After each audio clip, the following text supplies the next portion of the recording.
and the Bills will not be playing on primetime anymore. Unfortunately, the Raiders, they play again against the Broncos. That's going to be fun. No Broncos there.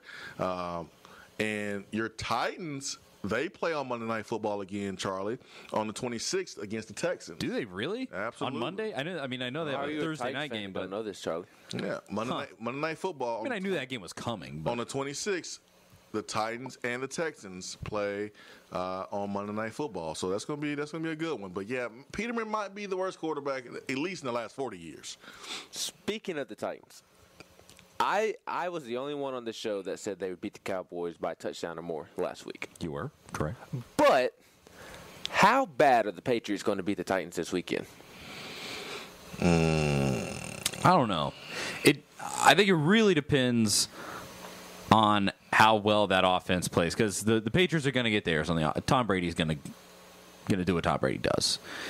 The Titans' defense is really good. It's like the number 4 scoring defense in the league, but Tom Brady's going to get his. Can the Titans keep up with their scoring clip? Can the Titans keep up with Cordell Patterson? I don't think so. I would say like 34-20, 34-17, something like that. I see that. Well, that's why the Cowboys game was so important, because you get that win. The Patriots is going to be hard to beat, and then you play the Texans. You're just trying to win the division, because you're probably not going to get a wild card. You still can win the division. So that's why the Cowboys game was so important, because you're not beating the Patriots. Ken on the text box says, I ain't claiming Nathan Peterman. Are you guys kidding? He finished his career at Pitt, and his play there, not here, is what got him drafted. B. Brown says, numbers don't lie. Yes, he is the worst. However, it's not like Buffalo is a powerhouse with lots of help around him. Real question is how the equipment managers get those yellow stains out of his pants. Well, how about the quarterback there with the 49ers, who did a pretty good job in his debut against the Raiders? Oh, Nick Mullins. He don't have a lot of talent around him, but he made it work. Ken came back at you being about the whole 100 years of football. Nacho says Peterman makes Canada and whoever that Pitt coach is. We always knew what Peterman was and is. Brad says Nathan Peterman was the worst quarterback in Tennessee history. God, he's just a good dude, man. I hate it for him, but he's getting paid, and again, he better enjoy it now. Get another year in, get paid, because he may not be in the league long. 865-250-5503. Hour one, we asked a question about going to a bowl game if you're 5-7. Jeremy Pruitt has some comments on that, and I want to get that pulled up here and read. I had it pulled up a minute ago. I guess I closed that window out. But Pruitt did comment on that. You had Vol calls yesterday. You had the teleconference. A lot of quotes from Jeremy Pruitt, and he was asked about going to a bowl game at 5-7. I just don't see how you pass up another Tennessee football game. I mean, as a Tennessee fan, you like going to Tennessee games, but you would not want an opportunity to go to another one off principle? Like, come on. I don't know about that. I don't think that makes sense. Yeah, I don't understand that argument. And we've had multiple people say it here that it's a loser mentality, and that you're Tennessee, but yes, this is Tennessee, but at the same time, like, this isn't Tennessee. This isn't a regular Tennessee team. This isn't a traditional near the top of the SEC East competitor Tennessee team. That's not what we're talking about. And you got to work with what you got. That you're not being a loser. You're actually doing what's best for your team by going to a bowl game and giving them extra practices and playing an extra game. You're actually making the team better. Yeah. I don't get that. Pruitt said on the teleconference when asked about accepting a bowl bid if Tennessee only wins 5 games. Quote, we'll love to play as many games as we could. In the spring, I wish we could have had 45 practices instead of 15. We need all the practice we can get. And when he was asked, would you accept a bid with 5-7 record? He says yes or yeah, absolutely. I agree. You don't want to. It looks bad. But you have to. You have to. You fall on hard times. You don't have any money. You're not going to apply for unemployment just because it looks bad. You're not going to get some food stamps just because it looks bad, even though this is a short-term, situation. You're not going to eat. You're not going to get unemployment because of the way it looks. Yeah, it would be embarrassing, but we all go through rough patches. This is a rough patch for Tennessee football, and sometimes you got to take a handout, even though it doesn't look good, it doesn't look cool. This is one of those situations. Give me my government cheese. I'll take it. Make the best cheese sandwiches anyways. You can keep your Sargento. I will take my government cheese. It was free. And I can make cheese sandwiches on cheese sandwiches on cheese sandwiches for days. I got the cheese. That's right. The cheese. That's right. So I think there's a time and a place to flex and look good and look cool. There's a time and place to do what's best. And this is a time to do what's best. If you don't get to a bowl game by winning 6, I think you take it by only winning 5. Let's go to the phones and let's get to... We've got Titans Bill, who I guarantee you knows professional football has been being played for over 100 years. Titans Bill, good morning. Good morning.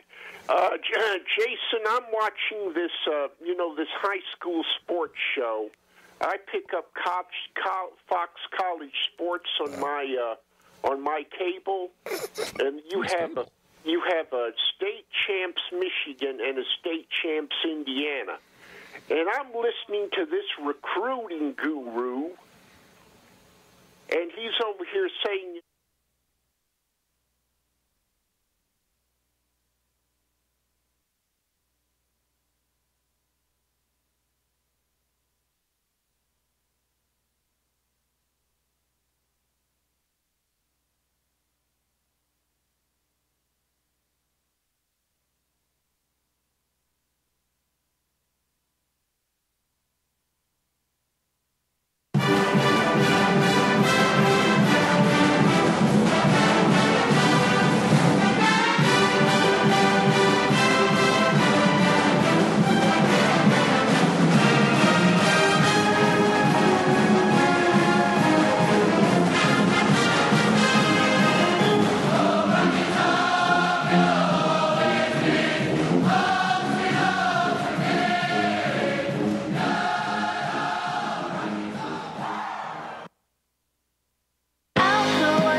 Alcoa 10 Federal Credit Union has helped people save money for almost 80 years. Whether it's free checking, financing a vehicle, or purchasing that new home, Alcoa 10 is here to help you. Better rates, better service. Check them out at atfcu.com. Alcoa 10 Federal Credit Union, a place where you belong. Member NCUA. When I made the move to my own studio, I was worried about this. I was worried about that. I was worried about, hey, did I get this piece of equipment? Did I get that piece of equipment? Does that sound good? Does that not sound good? One thing I didn't have to worry about, that was office furniture, because Office Furniture Outfitters met my furniture needs. With a 50,000 square foot facility, they have East Tennessee's largest selection and are the best value for new and used office furniture. Located in Knoxville, it's easy to find everything you need for your new space, including desks, file cabinets, chairs, conference tables, and more. Office Furniture Outfitters is turnkey. They came to my place, we mapped everything out that was needed, they delivered, and get this, set everything up. To learn more about what Office Furniture Outfitters can do for you, log on to ofonox.com. That's ofonox.com. Deep down the middle's got his man, and he's gone. Jason Swain, touchdown.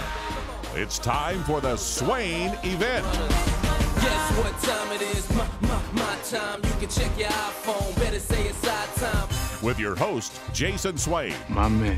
Real sports talk for the real sports fan. All you chumps are going to bow when I whoop him. It's time for the Swain Event, fueled by Dead End BBQ. Give me 2 pounds and a Ric Flair.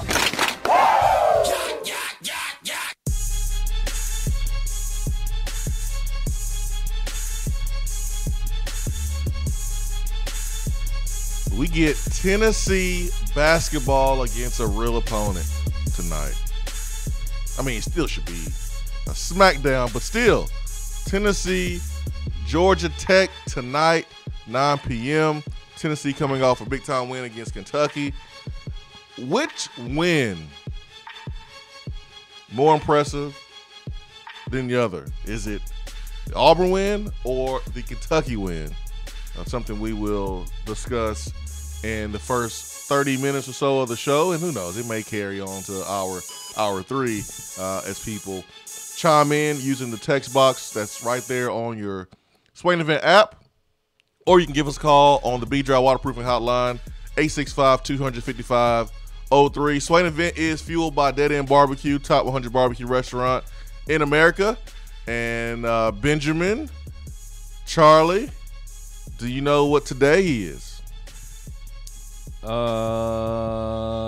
Tuesday. Do you know that much? Good job. Good job. That's right. It is Tuesday. The best day of the week? That is correct. That is correct. 2 for 2. You want to try it again? You want to add to that perfect record? Ben?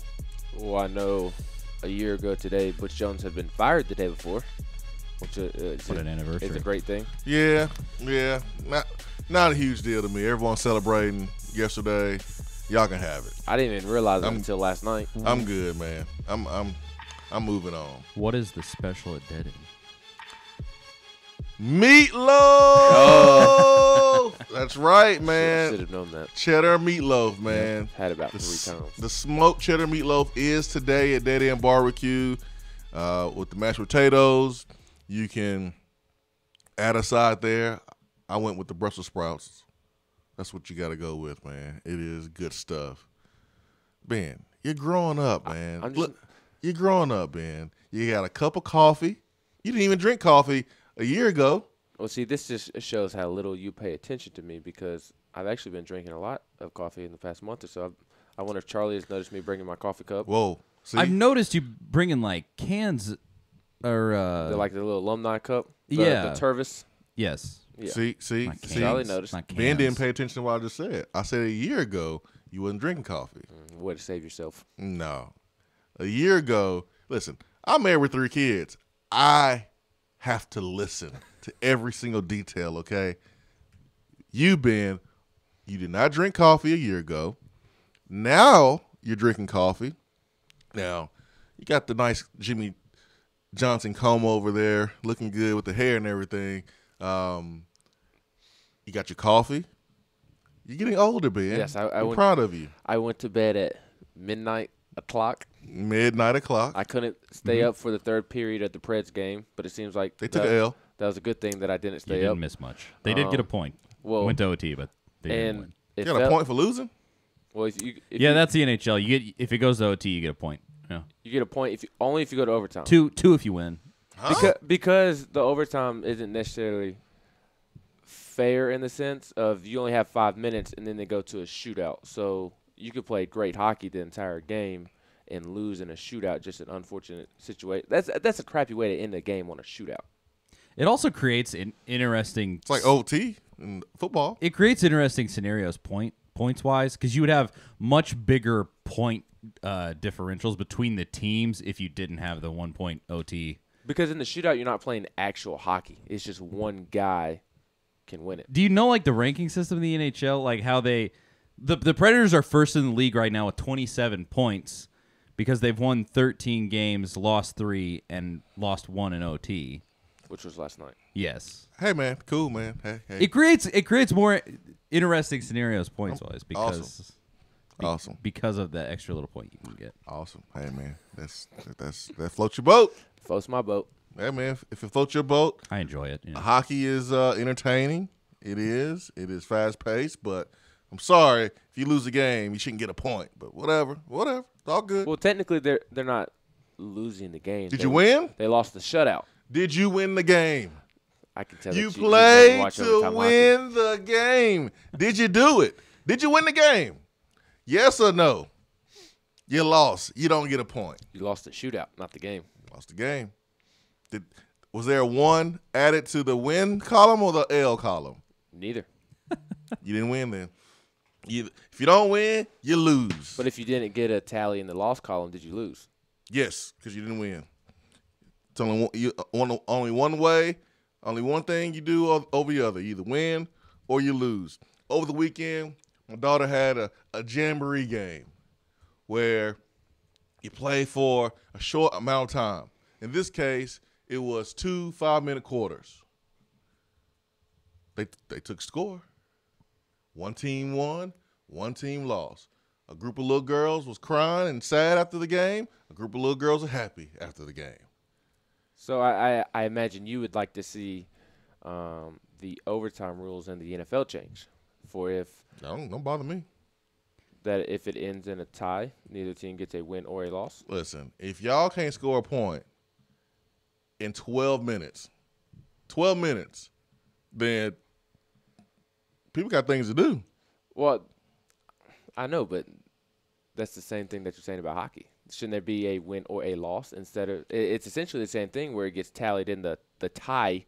Like the Steelers are 6-2-1 at the moment. So they didn't beat the Browns, but they didn't lose to the Browns You just either. get a 1 next to the loss. You don't get any points, though. You don't get rewarded. Well, it's just a different playoff. It's just a different way to rank the man, teams. Whatever, that's cool. Hey, it floats y'all's boat. That's good. Well, and see, the difference is, like, in football, you're playing football within the overtime. Shootout is just a one-on-one. It's not necessarily a team affair back and forth. Like, where in football, it is back and forth. Yeah, and, like, in cool. reality – y'all don't have to keep explaining, man. I'm good. That's cool. Hey, man, whatever. Yeah, deciding a game on a shootout is kind of stupid. It's why they don't do it in the playoffs. Exactly. I hate it. they eliminate it in the playoffs because it's not because really you don't have fair. a winner or a loser. Yeah. Soccer's awesome because of the penalty kick. You know, that's probably the one of the best moments in soccer. But hey, man, it's not my cup of tea. But I respect the sport. It is a growing sport. It's become very popular, especially in these parts with the play of the Predators. Even though they lost yesterday, I did see what Pecorine had an unbelievable save. I don't know how he even did that. Probably luck, but it was a great play. I'm happy for the Predators. I'm happy.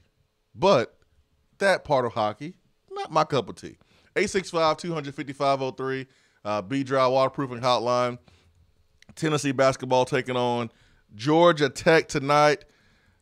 We get a little test. Tests are good at this point of the season. Rick Barnes understands what it takes to have a team that is prepared, battle-tested for the NCAA tournament. He understands scheduling and scheduling real teams early. And even if you lose, and sometimes it's best if you do lose, your team can learn some very valuable lessons from the L. I don't think the L is going to happen tonight, but Kansas is around the corner possibly, and that might be a good early challenge and test for Tennessee. But tonight, I anticipate Tennessee take care of business. Y'all remember when I said I think Albert Schofield would probably win SEC Player of the Year? Mm-hmm. Well, see, what had happened was Grant Williams got a jump shot over the summer. You changing after 2 games? Where did this jump shot come from? He's always had the jump shot. Not like that. I mean, he was making threes against Louisiana. Not like that. Oh, I'm talking about last year. Like, he's always been capable of making the three-pointer at the top of the key and in the corner. And Rick Barnes has always said he's capable of making that shot. It's just he's always taken that shot at the incorrect time. It hasn't been within the flow of the offense. And so Rick Barnes has said that he can knock him down. He knocks him down all the time in practice, as does Kyle Alexander. Yeah. Kyle just never takes him, whereas Grant is finally starting to pick and choose the right times to start taking that shot. Well, he had like, 3 threes last year? 4. Last year, Grant. Last year he only made, 3 or 4 threes last year? Something like that, and now he's 4 of 6. Yeah, through already. 2 games. So there's clearly been a difference. Mm-hmm. There's clearly been work put in the summer to get that confidence level to a point where, dude, he shot a 3 off of one pass in transition in the last game. That is confidence. That is putting up thousands of shots in the summer. And Chris Lofton, you think you're slick, man. I'm going to get on to you about doing this. But Chris Lofton will sneak in from out of town. He'll sneak in, won't tell anybody. Like the third day, hey, yo, Swain, I'm here 3 days. Really? He doesn't have that deep of a voice. Really, Chris? You been here 3 days? You didn't holler at your boy? About 3 days. So Chris was spending a lot of time up there at the gym. And I said, Chris, man, who's better right now? Admiral Schofield, Grant Williams. Who would you take? And he was like, man, oh, Swain, that's a tough one. He said, I'm gonna have to go with Grant. I go, really? Why? He's like, man, he just does it all, man. He does it all. And Chris didn't tell me about the jump shot. The dude has a jump shot now. He's lean. He's trying to dunk on your face. Oh, Grant Williams he's a man, and I don't think Georgia Tech will have an answer for him. But Grant probably will be winning SEC Player of the Year. I didn't think he was going to. I didn't know about that jump shot. Yeah, the answer that Georgia Tech arguably had for Grant Williams was Ben Lammers, and he is gone, unfortunately, playing basketball over in Europe now. Unfortunately, that's a good thing. Well, unfortunately for Georgia Tech, I guess. Good for Tennessee. Yeah, Georgia Tech don't have the dudes to go up against Tennessee, and I don't expect this one to be particularly close. I say Tennessee by, 15? Double or digits. So.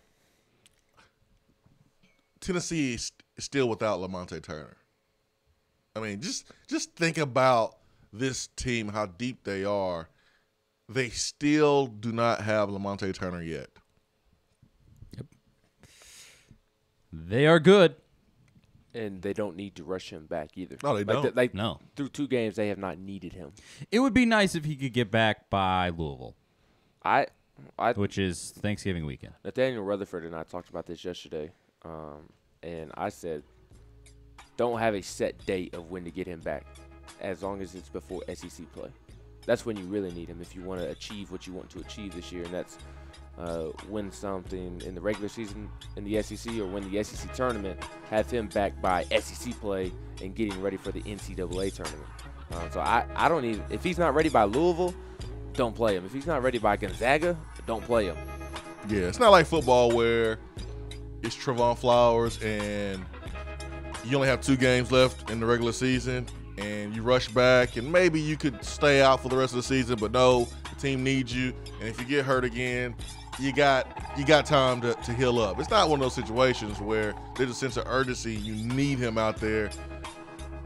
For Tennessee, it's about March. It's about April. And I know Lamonte wants to play and get buckets and help his team and score and all that good stuff, but you can't play around with the shoulder. You shoot. Your shoulder has to be 100%. So he needs to take his time. I think the basketball trainer does a really, really, really good job. It was cool to see and hear Vincent Yarbrough on the call in their last game. Really, really cool to see that because I remember watching him play when he was at Tennessee.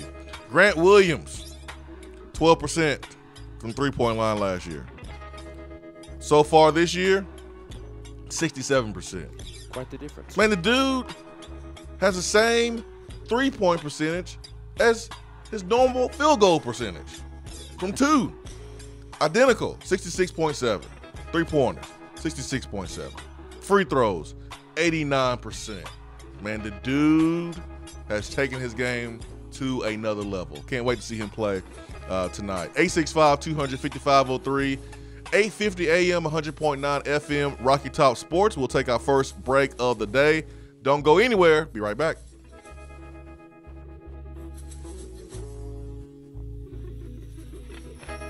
You don't have to take an L just because you can't listen to the Swain Event live. You can catch up on the podcast posted daily on the app, online, and on iTunes. Backed by popular demand, shop tax-free at Better Mattress during the month of October. Save hundreds of dollars store-wide. Better Mattress will pay your sales tax on any purchase. My Better Mattress has me sleeping better than ever, and it's handcrafted in East Tennessee, so I know it is made to last by good people who care about the quality of their work. Better Mattress makes it so easy to choose a mattress, you can get started right now. Visit bedrmattress.com and click on Mattress Prescription. Answer a few questions, and they'll send you some options to start with. Plus, at Better Mattress, shoppers sleep worry-free. If you don't like it after 100 nights, they'll swap it out for you. And your Better Mattress will come with a 20-year warranty. Shop Better Mattress tax-free this month only. Good night just got better. Top 100 barbecue restaurant Dead End BBQ has a new slew of daily specials for the fall. Enjoy a different special meal every day, like the smokehouse stew, barbecue cheddar meatloaf, or the smoked turkey and dressing, which includes sliced smoked turkey and cornbread dressing paired with sautéed Brussels sprouts, mashed potatoes, and a side of turkey gravy. While Dead End offers a different specialty meal each day, you can get their hillbilly chili every day. There is always something new at Dead End BBQ. Located off of Sutherland Avenue, Dead End BBQ. The fall flavor search is over. Do you want a custom themed tumbler or bottle to show off your team spirit every day of the week? Well, look no further than Game Time Sidekicks. Every design has you, the fan, in mind. Their tumblers and bottles are double-walled, vacuum-insulated stainless steel, and their quality is second to none in the market. From stainless steel sippy cups to tumblers and sports bottles, Game Time Sidekicks offers something for the fan of all ages to rep their team with. They have many different logo options, so fans will have something they are proud to carry around all the time. Use promo code SWAIN at checkout to get 20% off of your entire purchase at GameTimeSidekicks.com. They also offer $5 flat rate shipping. Be sure to check out the Game Time Workshop on the website and customize your tumbler to make it one of a kind with things like your nickname, number, or initials. Game Time Sidekicks. Show your colors and carry your team. You're driving home, flashing blue lights in your rearview mirror. You pull over, step out of your car, and the next thing you know, you're being arrested for driving under the influence. Now what do? We all should be responsible. But remember, just because you're arrested doesn't mean you're guilty. Call criminal defense and DUI attorney Marcos Garza at 865-540-8300. The investigative teams at the Garza Law Firm know the justice system inside and out. They utilize cutting-edge technologies and investigative methods to prepare your specific case. Before you plead guilty to any criminal charges, call criminal defense and DUI attorney Marcos Garza. Put his number in your phone right now, 865-540-8300, because you never know when you or a friend will need it. Don't say guilty. Say Garza. 865-540-8300. 865-540-8300 and GarzaLaw.com. You're listening to the Swain Event. And you know this, man.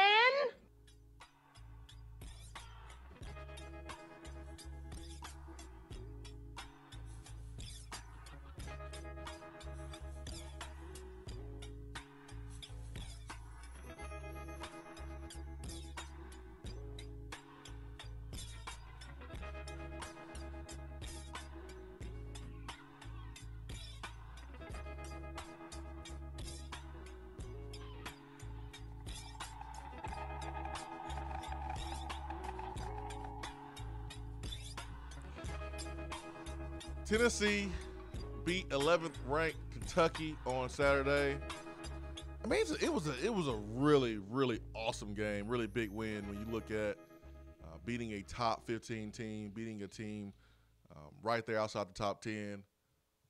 But we do have to admit something, or maybe you don't feel this way, but I do. Kentucky might be the worst 11th ranked team in November that I've seen in a very long time. Well, they went, I saw it yesterday, I want to say it was Dari Noka, one of the guys from the SEC Network, who ranked the entire SEC, and he had Kentucky ranked 11th in the SEC.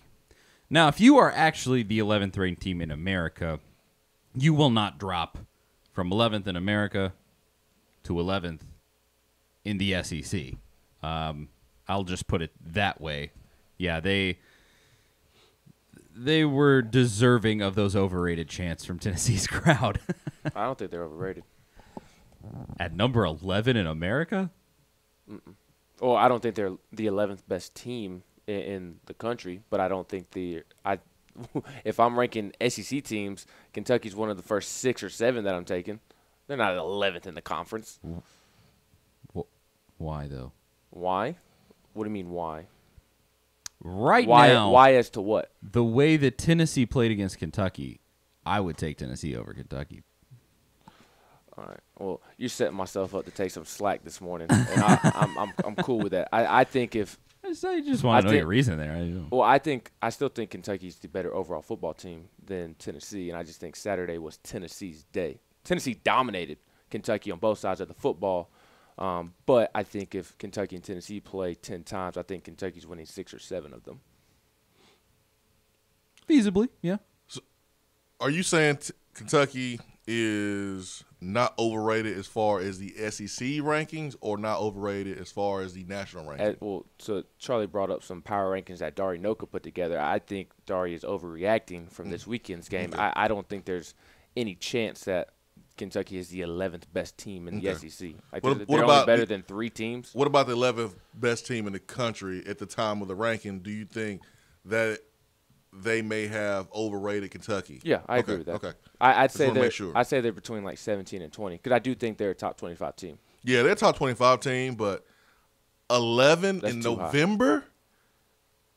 Nah, man. And I do agree with you.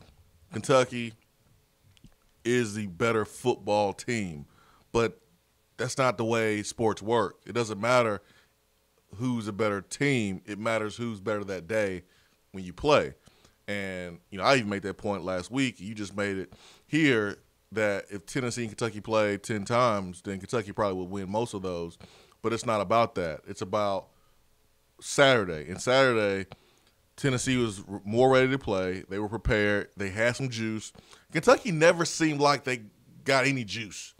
Like besides Benny Snell, who was fired up a little bit, that team was sleepwalking. And that doesn't mean I'm taking anything away from Tennessee at all. But that was weird for a rivalry game, a team that in Kentucky that entered Neyland Stadium, have not won here since 1984. Your rival is on the ropes. They're struggling. They're reeling a little bit. And you had a chance to come in here and beat them, and that was the performance you laid out. That was the intensity level of your leaders. I mean, that was bad, and that's a Mark Stoops problem. I think he's done a good job at Kentucky, but it's a recurring theme with him. His teams play worse. They get worse as the season go along. And it's just weird. It's really weird. But I think they have the same problem Vanderbilt does in the sense of they don't have that great depth that's going to carry them out throughout the season. As guys get banged up, as guys get tired, run down, they don't have the guys that can come in and kind of relieve them. Kentucky hasn't scored over 20 points in a game since September 29th. But see, that's okay when you have a top 15 defense. It is. And they beat Missouri in that time, and they beat Vandy in that time. But they won, they beat Vandy 14-7, and they beat Missouri 15-14. But that, you run into a team that's just feeling it on that given day, like Tennessee was, and you lose 24-7. Yeah, I mean, I think Kentucky would have been better offensively, or a little bit better offensively, and scored 20-something points. They still would have had a chance to win because they would have possessed the football for a little bit longer, and probably taken 2 possessions away from Tennessee. They had 3 turnovers. Yeah, and that's the worst their defense has played all season. I mean, outside of the Georgia game last week. We gashed them on the ground. And I did not see that coming. I did not see that coming at all either. So kudos to Tennessee offensive line. But which win was more impressive? Going on the road, beating Auburn, right in the middle of that crazy SEC meat grinder, or at home against Kentucky after a really lackluster performance against Charlotte, losing to South Carolina. And I don't know if there's any wrong or right answers here. I think it's maybe your personal preference or your opinion. But which win do you guys think was more impressive or stood out to you more? I would say the Auburn game stands out because it was on the road, and you had all these benchmarks with it where, Tennessee hadn't beaten an SEC West team on the road since 2007, I want to say. It was Ole Miss, I think.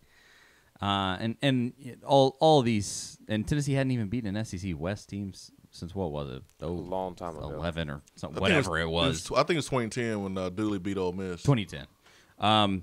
But that one just, I think, and obviously was Pruitt's first win, and just getting over that hump was so huge, of just getting that first SEC win and establishing that, hey, Tennessee can do this.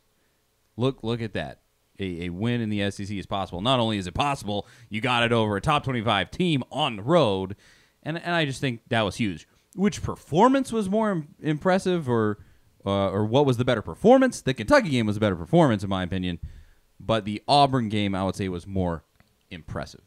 I think Kentucky was a better win than the Auburn game because I think Kentucky's a better football team than Auburn.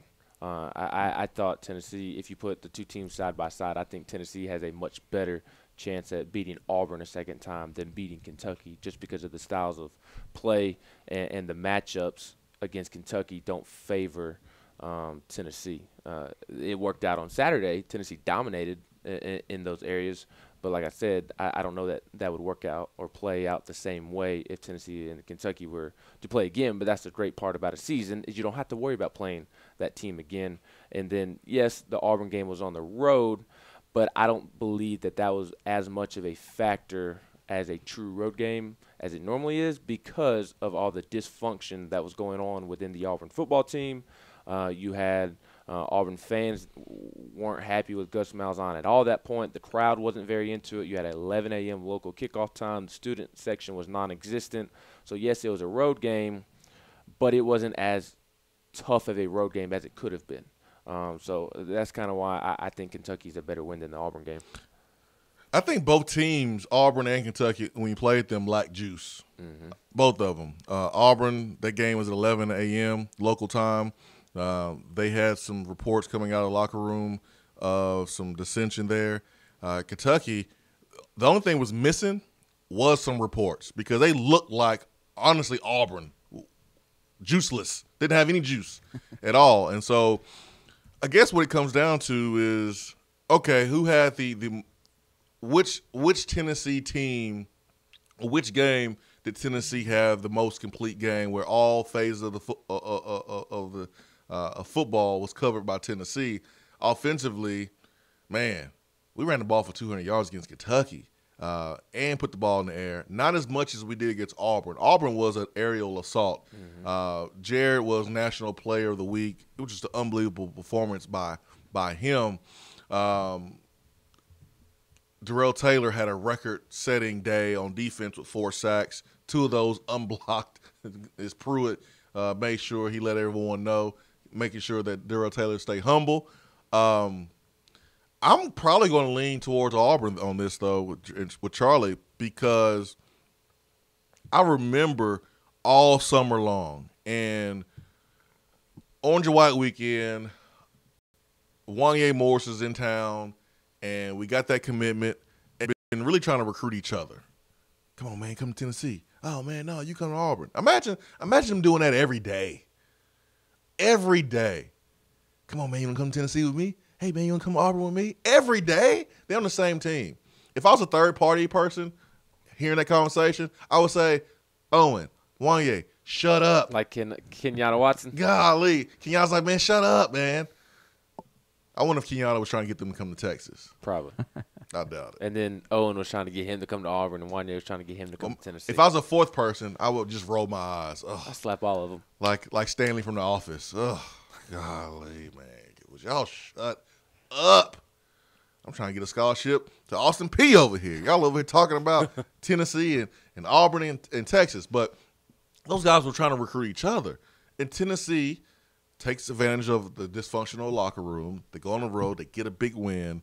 And Owen Papo is like,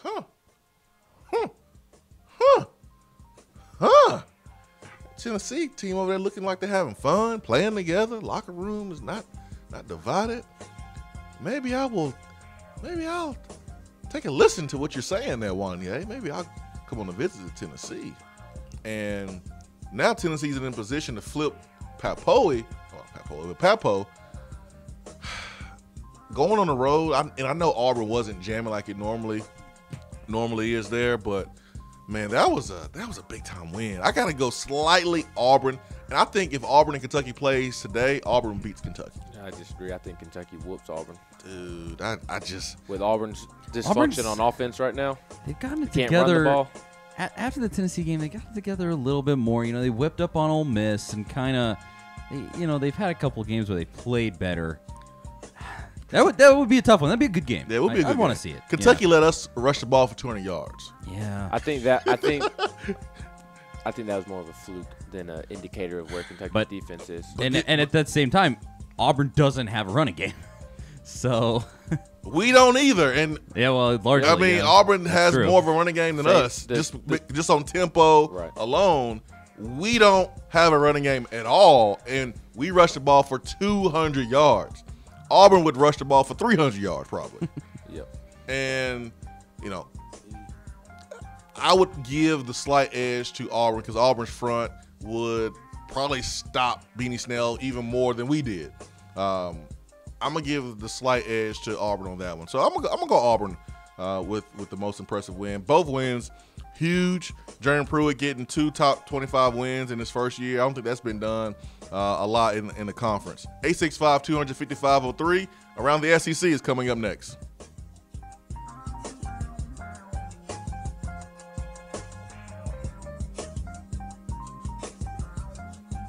For a replay of each day's Swain Event TV, like us on Facebook. We have all made the mistake of dropping or breaking our smartphones. See? But did you know that you can have it repaired for a fraction of the cost that it takes to replace it? Well, you can, because iDrop is the area's leading mobile repair store, home of the 1 hour or less phone repair, 1 year parts warranty, and #1 customer service. Broken screens, cracked cameras, charging ports, batteries, you break it, we'll fix it. If you didn't break your phone, protect it with one of our leading accessories such as LifeProof, OtterBox, UAG, Incipico, Caseology, and Spec. Visit our West Hills location at 7115 Kingston Pike between Office Depot and Hardee's, or call 865-888-9740 and speak with our trained technicians to see how we can get your phone working today.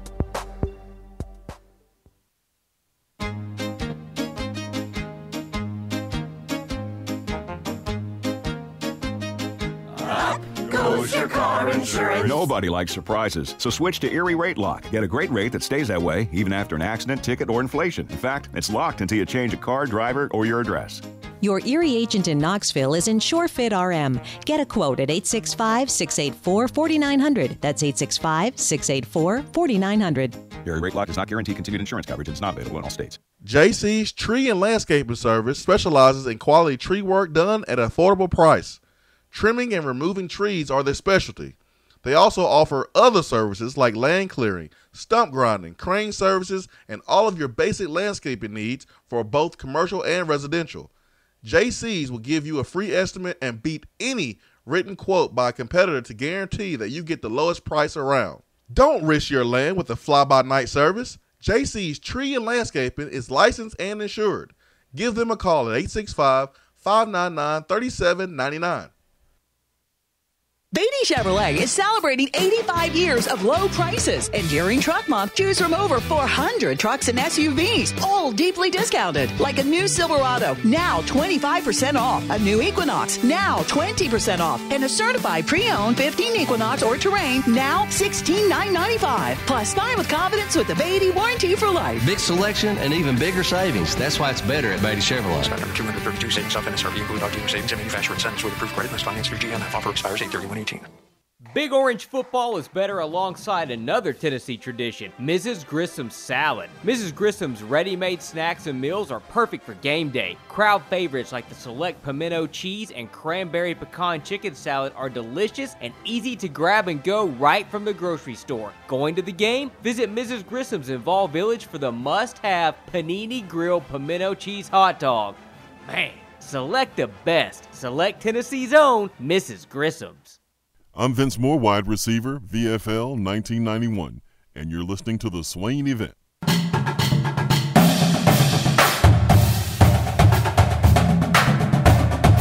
Around the SEC, powered by 42nd Street Marketing, your game-winning play call for design, marketing, and branding.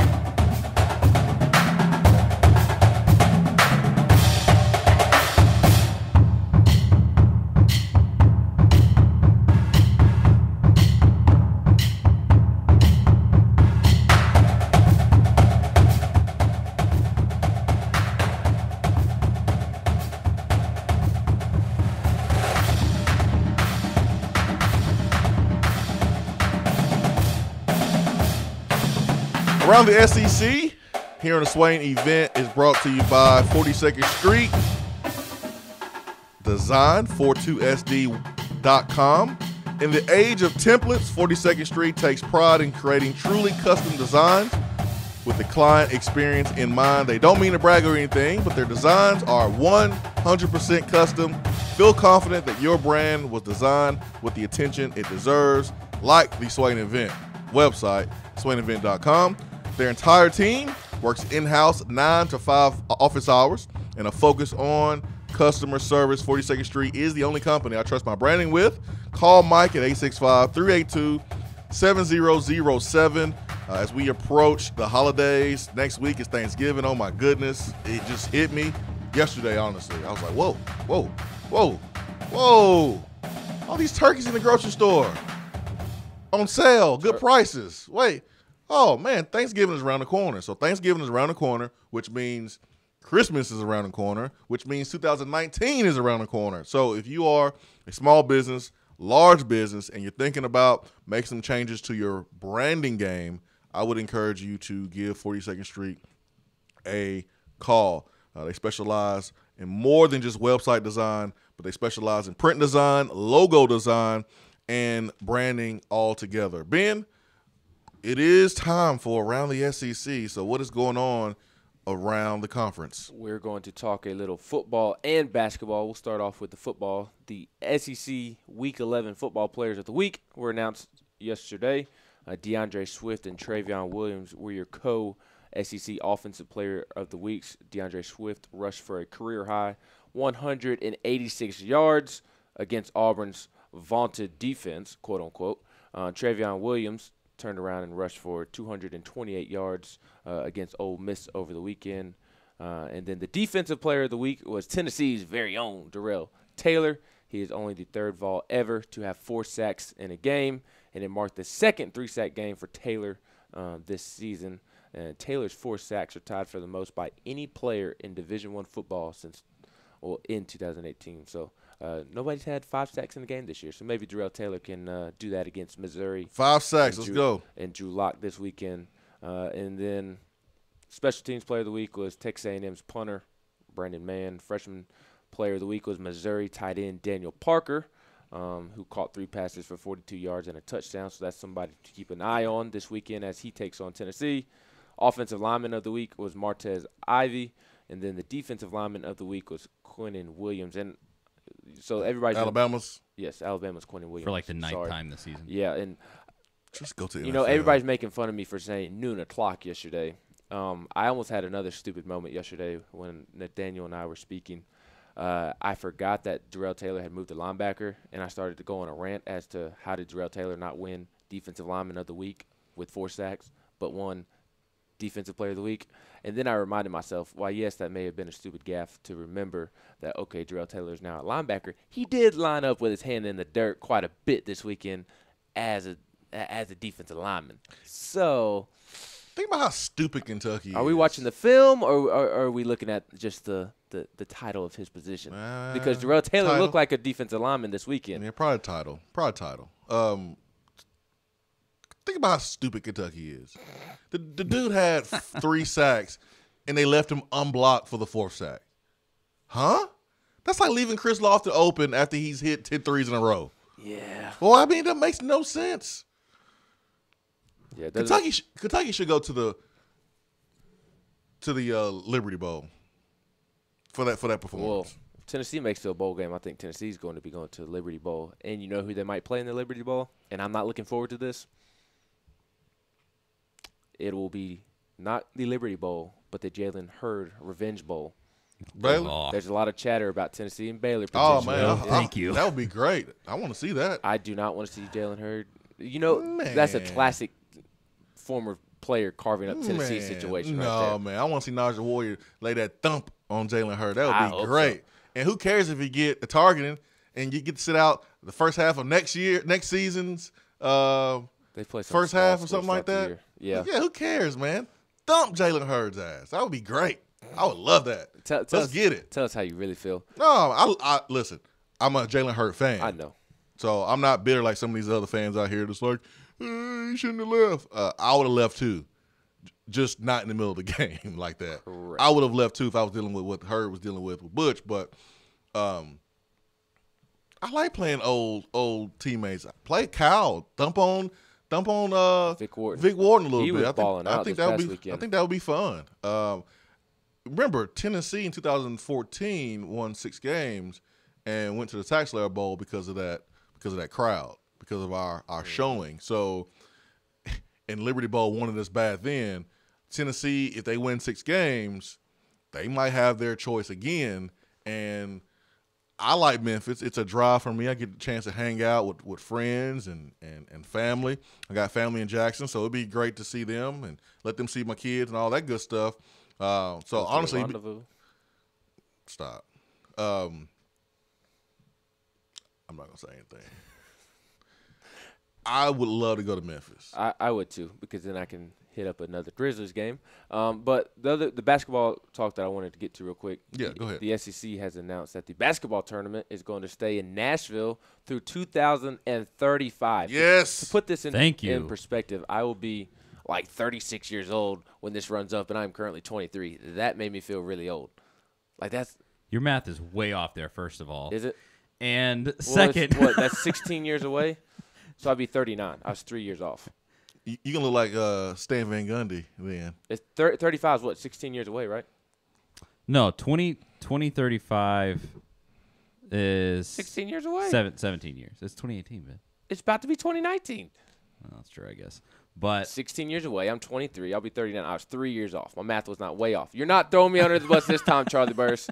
But then I just wanted to highlight some basketball games from over the weekend, because there were some looking games over the weekend in the SEC. You had Iowa State drilling Missouri 76-59. South Carolina lost to Stony Brook. You had Arkansas losing to Texas 73-71. Auburn destroyed number 25 Washington 88-66. Auburn is the real deal. They are going to be a problem. I think Auburn and Tennessee are 1A, 1B, whichever way you want to put it. Where's Kentucky? Right now. Third. And not in the top 5 overall. Correct. It is beautiful. And then to cap off the SEC weekend, UC Irvine went on the road and beat Texas A&M 74-73. And then Sunday night, Alabama trailed Appalachian State for the majority of that basketball game and ended up going on a late run and beating the mighty Mountaineers. So rough weekend for SEC basketball, but the most important part, Tennessee beat Louisiana on Friday night 87-65, and Grant Williams dropped in a 30-piece and looked tremendous. He did, man. Trying to dunk on people's face. Let's get to Turkey Man on the B-Dry Waterproofing Hotline. Turkey Man, good morning. Good morning, individual. Hey, did you see Coach Pruitt when he was talking to Bob Kesling?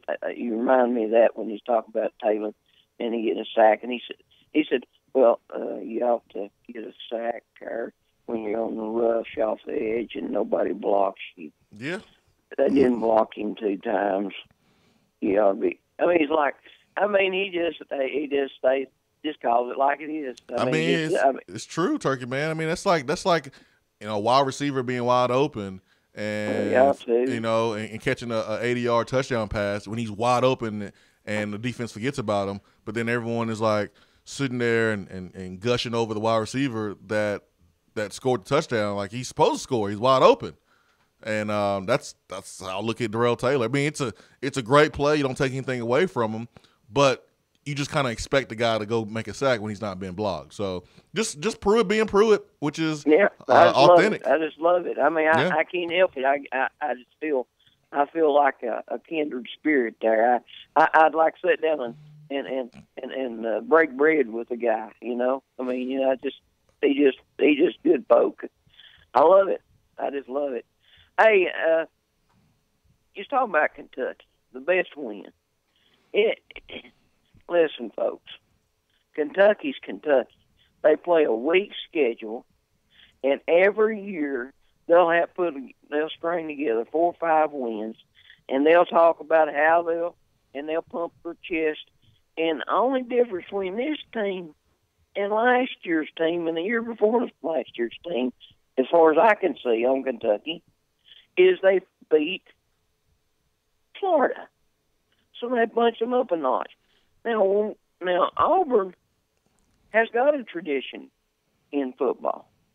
That by far was a better win, and it was at Auburn. It was. Listen, Ben was so taken back, and so kept at bay. He wouldn't even throw toilet paper on the trees. He was scared. That's right. We went in that environment. He was scared. Yeah, go into Kroger Field and roll the aisle 12. No, you ain't gonna do that. I mean, it's a joke. And Kentucky players, they got pumped up thinking they was a basketball players by their fans, and they come in here, strolled in here, like, okay, they have arrived. No, they ain't. They're Kentucky. So, Turkey Man, you going with the Auburn win, correct? Absolutely. Okay. You know, I get that. I mean, got you. yeah.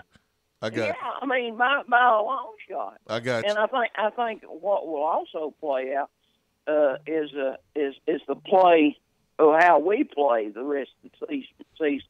Yep. I think that will play. I think that will tell us which is the biggest win and how and what helped us where we're at. Because I think Kentucky will be Kentucky. They will beat the weak teams that that's weaker than they are. But if it comes into hard times, I don't see it happening. In Auburn, they're gonna play the Iron Bowl. And I tell you what, Alabama, they in a pickle. I didn't know Jalen Hurts was really hurt. I thought he just kind of protected him, but this Tua deal. What, you gonna land my plane? Did he leave?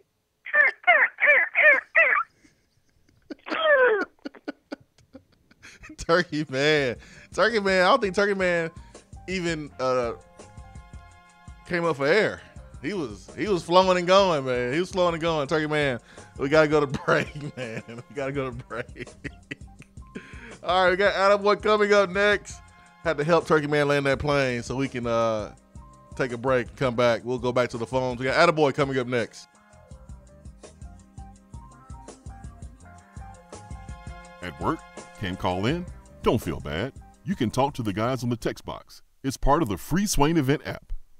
Today looks to be sunny with a high of 69 and a low around 51. Partly sunny tomorrow with a high of 72 and a low around 61. There is a 90% chance of rain on Thursday with highs in the upper 60s. Weather on the Swain Event is brought to you by Be Dry. If your basement is wet or cracked, Be Dry can help. BeDry.com. Gentlemen, when it comes to taking care of your health, sometimes the first step is the hardest. Low T Center is making it easier to take up. It all starts levels checked and more. Low T Center specializes in men's health and has expanded their services, including sleep apnea, low thyroid, hypertension, severe allergies, high cholesterol, diabetes, and annual. The physicians at Low T Center not only want to help you feel good again, they want to help you prevent any serious health problems moving forward. Now, with the holistic approach to your overall health and wellness, Low T Center is making it more convenient for men to take care of their health, and most health insurance is accepted. They'll even verify it for you. Take the first step for your health and call 865-392-1388. That's 865-392-1388 or go to lowtcenter.com. Reinventing men's healthcare. Do you have cracks in your foundation? A wet basement or a nasty, leaky crawl space? Our listeners have heard about them on the Swain Event for over a year, and now it's time to make the call. Give B-Dry Waterproofing and Foundation Repair the opportunity to fix your home's problem. Since 1958, that's right, nearly 60 years, B-Dry has been solving basement, crawl space, and foundation problems throughout the country. B-Dry only uses high-quality materials from reputable manufacturers. They back their installations with some of the best warranties in the industry to provide homeowners with added peace of mind. They are truly an A-plus company. Whenever you start experiencing a wet basement, leaky crawl space, or a cracked foundation, remember these 3 words: better call B-Dry. Reach out to B-Dry today at 865-662-5238 to schedule your free appointment. That's 865-662-5238. Remember, better call B-Dry. It's almost football time in Tennessee, which means it's time to get geared up at Alumni Hall. Find the best selection of Nike, Nike Golf, Tommy Bahama, and all those retro logos you love. Don't forget about your game day crew. Plenty of selection for the ladies, the little balls, and to upgrade their tailgate. Shop now at one of their 6 convenient locations in Tennessee or 24/7 at alumnihall.com. More than 23 million Americans have diabetes. Uncontrolled diabetes increases your chance of kidney disease, leg and foot ulcers, and even limb amputation. November is Diabetes Awareness Month, and the vascular surgeons at Premier Surgical Associates urge those with diabetes to keep it under control. Manage your blood sugar levels, exercise, don't smoke, and get regular checkups. It's also important to keep your feet and legs healthy. Diabetes makes it harder for wounds and infections to heal. Diabetes is a chronic condition, but it can be managed. Visit premiersurgical.com right now for more information. Premier Surgical Associates, expertise you can trust. I just wanted to come by and congratulate you on the great work you've been doing. I like your style. You remind me of a young me. Failure is not an option. That boy is good. Don't remind yourself, nobody built like you. You design yourself. Attaboy. Attaboy is brought to you by Premier Surgical and premiersurgical.com. November is Diabetes Awareness Month, and the vascular surgeons of Premier Surgical Associates urge those with diabetes to keep it under control, manage blood sugar levels, exercise, don't smoke, and get regular checkup. It's also important to keep your feet and legs healthy. Diabetes makes it harder for wounds and infections to heal, and diabetes is a chronic condition, but it can be managed. Visit premiersurgical.com for more information on diabetes management. That's Premier Surgical, expertise you can trust. I love this story. It's out of Massachusetts. The mayor of Attleboro, Massachusetts, Paul Heroux, learned earlier this year that his beloved dog, Mura, only had months to live because of cancer. He said she has about a 50% chance of living 6 months and a 10% chance of living a year. So he learned this about his dog, and he decided to take action. From the moment that he learned that this was the case, he planned a cross-country trip that included visiting 24 states, historic landmarks, and they took lots of pictures and video along the way. So actually, I'm reading this off of WBIR. You can see it for yourself. I'll put it in the show notes. And they went all over America and Canada and visited tons of historic landmarks. The pictures are incredibly cute. Mura is a Japanese wolf dog. And I love this story. Bring a little tear to your eye on this Tuesday morning. Warm up your cold heart. I just love the story. Like I said, I'll put it in the show notes on the app. You can read about it there. But attaboy to Attleboro Mayor Paul Heroux. Let's get to John in Gainesville. John, good morning. Good morning. Not to burst your attaboy, but if my wife finds out I got 6 months left, takes me on a 6-month picture tour, I'm going to end it before the 6 months. She takes enough pictures as it is already. Now, that is a cool story, though, man. That's what they do, Sorry. man. They like taking pictures. You got to pretend like I'm you that like guy. it. You got to pretend like you like Sorry, it. Charlie, Okay, man, baby. You right. Remember, John. You know the line. Don't even remember the moments half the time. See the pictures, it's like, man, I don't remember that moment. She's so busy faking that smile, getting all pissed off, and then right before, say cheese, you got the smile on. Jason, explain to me what the heck I saw on Saturday because I can't think of a more complete game that we played since, and maybe I'm missing one here, but from beginning to end, the Tax Slayer Bowl against Iowa. I'm probably missing one there, but I'm just going off my memory. What the heck happened? Because there was no a lot of people picked Kentucky to lose. I get that. And a lot of times you can say it's more about the other team while you won. There was no reason for me to believe that was going to happen on Saturday. Am I right? Yes, I didn't think that was going to happen that way either. I actually picked Kentucky to win. Can you explain how that happened? Because, I mean, I'm a basketball player, so there's only 5 of us out in the court, and one guy can get hot, and everybody feeds off that. But you're talking about 22 guys. I mean, I'm talking defense, offense, even special teams, or even more than that. Football is just a lot more complex than basketball, so I don't really believe catching lightning in the bottle type of thing in football. What did I see on Saturday? Oh, I'll tell you exactly what happened. Really simple. And I may have to wait until after the break to tell you, which is what I'm going to have to do because it's going to take longer than 10 seconds. 865-255-03. We got touchdown turnover coming up next. Thank you for the phone call, John, in Gainesville. Thoughts and prayers for you living in Gainesville. Hour 2 coming up.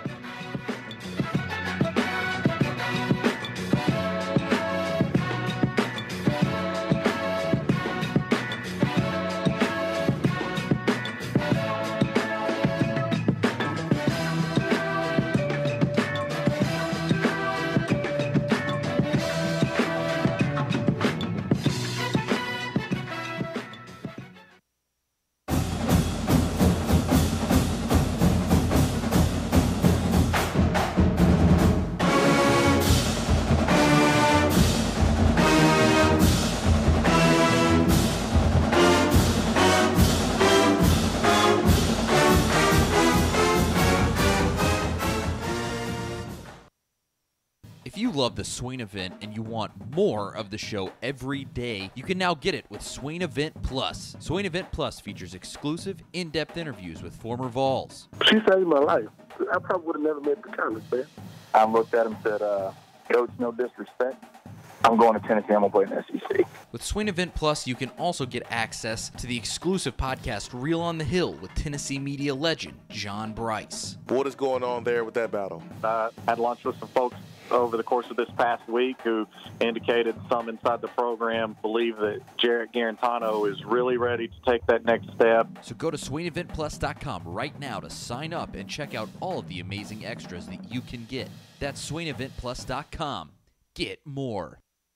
Touchdown or turnover is up next on the Swain Event. Backed by popular demand, shop tax-free at Better Mattress during the month of October. Save hundreds of dollars store-wide. Better Mattress will pay your sales tax on any purchase. My Better Mattress has me sleeping better than ever, and it's handcrafted in East Tennessee, so I know it is made to last by good people who care about the quality of their work. Better Mattress makes it so easy to choose a mattress, you can get started right now. Visit bedrmattress.com and click on Mattress Prescription. Answer a few questions, and they'll send you some options to start with.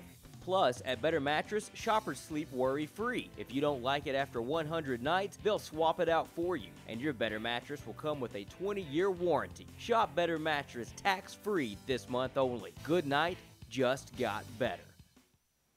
When I made the move to my own studio, I was worried about this. I was worried about that. I was worried about, hey, did I get this piece of equipment? Did I get that piece of equipment? Does that sound good? Does that not sound good?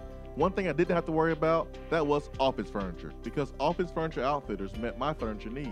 With a 50,000 square foot facility, they have East Tennessee's largest selection and are the best value for new and used office furniture. Located in Knoxville, it's easy to find everything you need for your new space, including desks, file cabinets, chairs, conference tables, and more. Office Furniture Outfitters is turnkey. They came to my place, we mapped everything out that was needed, they delivered, and get this, set everything up. To learn more about what Office Furniture Outfitters can do for you, log on to ofonox.com. That's ofonox.com. Federal Credit Union, a place where you belong. Alcoa 10 Federal Credit Union has helped people save money for almost 80 years. Whether it's free checking, financing a vehicle, or purchasing that new home, Alcoa 10 is here to help you. Better rates, better service. Check them out at atfcu.com. Alcoa 10 Federal Credit Union, a place where you belong. Member NCUA.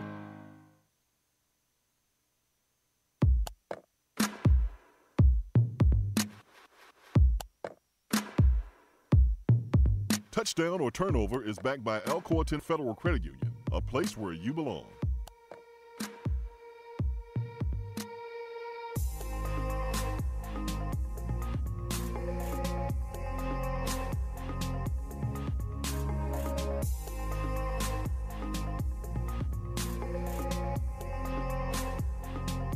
Touchdown turnover backed by Alcoa 10 Federal Credit Union, the place where you belong. Better rates and better service. ATFCU.com. In the heart of Blount County, Alcoa 10 Federal Credit Union. Tennessee will win tonight by 10 or more points against Georgia Tech. 10 or more points. Tennessee hasn't had much competition so far in the season, and that's to be expected when you are the ranked top 5 in the country and you've played 2 cupcakes. But you are playing an ACC opponent, not a really great ACC opponent. I think Georgia Tech picked, 13th in the league, somewhere around there, which you got to put that in perspective. The ACC is the best basketball conference in America, so the 13th best team in the ACC can still beat some other teams. But I doubt it's Tennessee today or tonight, but do we feel like Tennessee will get the win and win by 10 or more points tonight? Touchdown, turnover. I say touchdown. I don't know that the spread on the game is 15.5, or it was 14.5. One of the two last time I checked, and I don't know if they'll reach the 15-point mark, but I definitely think that Tennessee will win by double digits. Georgia Tech is not a great team. They have 7 freshmen or sophomores that are expected to play significant roles for them this season. You said it, Swain. They're picked to finish 13th in the ACC. They were not a good offensive team last year, and they lose Josh Okogie, who was a first-round draft pick, to the Minnesota Timberwolves. He didn't play in last year's Tennessee-Georgia Tech game in Atlanta, and you could just tell how significant he was to their offense. And I think that's going to be much of the same in just their second game of the season as they try to figure out how to live without Okogie on their basketball team. So I think with as well as Tennessee's defense is playing and as poor as Georgia Tech's offense is going to be early on this season, I think Tennessee should win and will win by double digits. Yeah, Tennessee has everything working for them in this game. Obviously, it is at home in the friendly confines of Thompson Bowling Arena. Then Georgia Tech is young. They've only played 1 game on the season so far, so they are very much still trying to figure out who they are. You could say the same about Tennessee, I guess, technically, but of course, we all know this team in almost its complete, in its entirety, has played together for a full season. I mean, the entire team came back from last year. So, yeah, you're figuring out who you are, but really you're not. So Tennessee knows who it is. Georgia Tech really doesn't. A lot of young players. And obviously, here in Knoxville, I think all those factors come together. Tennessee wins by 15 or so. The current line is right at 16. Tennessee by 16, over under of 139 and a half. I'll say Tennessee covers at 16. So you going 16 and 10? Yeah. Ben, where you going? You going 10 and 16? You think they cover? Obviously, they cover 10, but you think they cover 16? Yeah, but I think it'll be at the within the last couple of minutes, because against Lamar in their season opener, they shot the ball well from the 3-point range, and Tennessee struggled to defend that last Friday night against Louisiana at first. Georgia Tech attempted 30 3-point shots and made 12 of them. So if they have a shooting night from distance like they did in their season opener, they may do a little backdoor cover. But I think Tennessee should cover. One thing that stands out to me in this game is if Jordan Bone gets in foul trouble, this will be the first test for Tennessee of someone else bringing the ball up, playing point, getting this team into the offense. And I think Rick Barnes, I think that would be – you don't want your top player to be in foul trouble, but that would be a really good test for this team early in the season with Lamonte Turner out is for Jordan Bone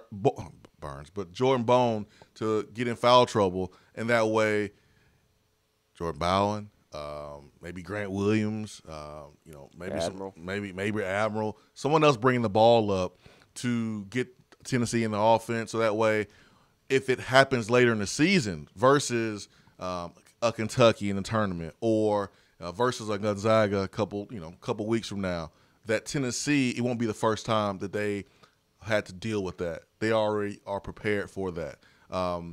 Tennessee's going to face some full court pressure. When you have a lack of depth at point guard, why not force Tennessee to handle the ball full court? I know they'll definitely get that against Arkansas, but I think that would be a really good test for Tennessee is facing some adversity with your starting point guard being out. And I think that would be interesting if that happens. But I think Tennessee will cover at 10. And if I was putting some pennies on the game, I would say Tennessee would cover 16 too. I think Grant Williams, man, the dude's playing lights out right now. I think that continues tonight. What is worth mentioning is Lamonte Turner's out. That's about 16 points right there on a good day.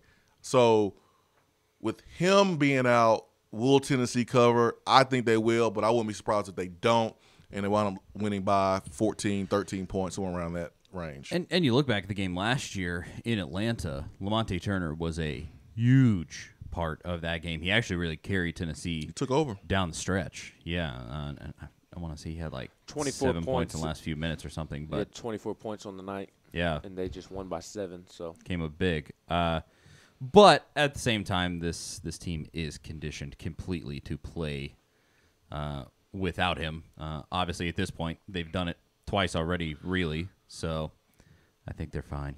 And Carrie on the text box mentioned Shabari Phillips. He does make a return to Inland Stadium. He transferred from Tennessee. And so bring it on. I mean, Tennessee played against Trey Golden a couple of years ago when he transferred and was at Georgia Tech. So bring it on. Shabari Phillips can take this L. I think that's what's going to happen tonight. But, yes, he is a former Vol. I'm interested to see how he does, too, because I always thought that he was a pretty good basketball player when he was here in Knoxville.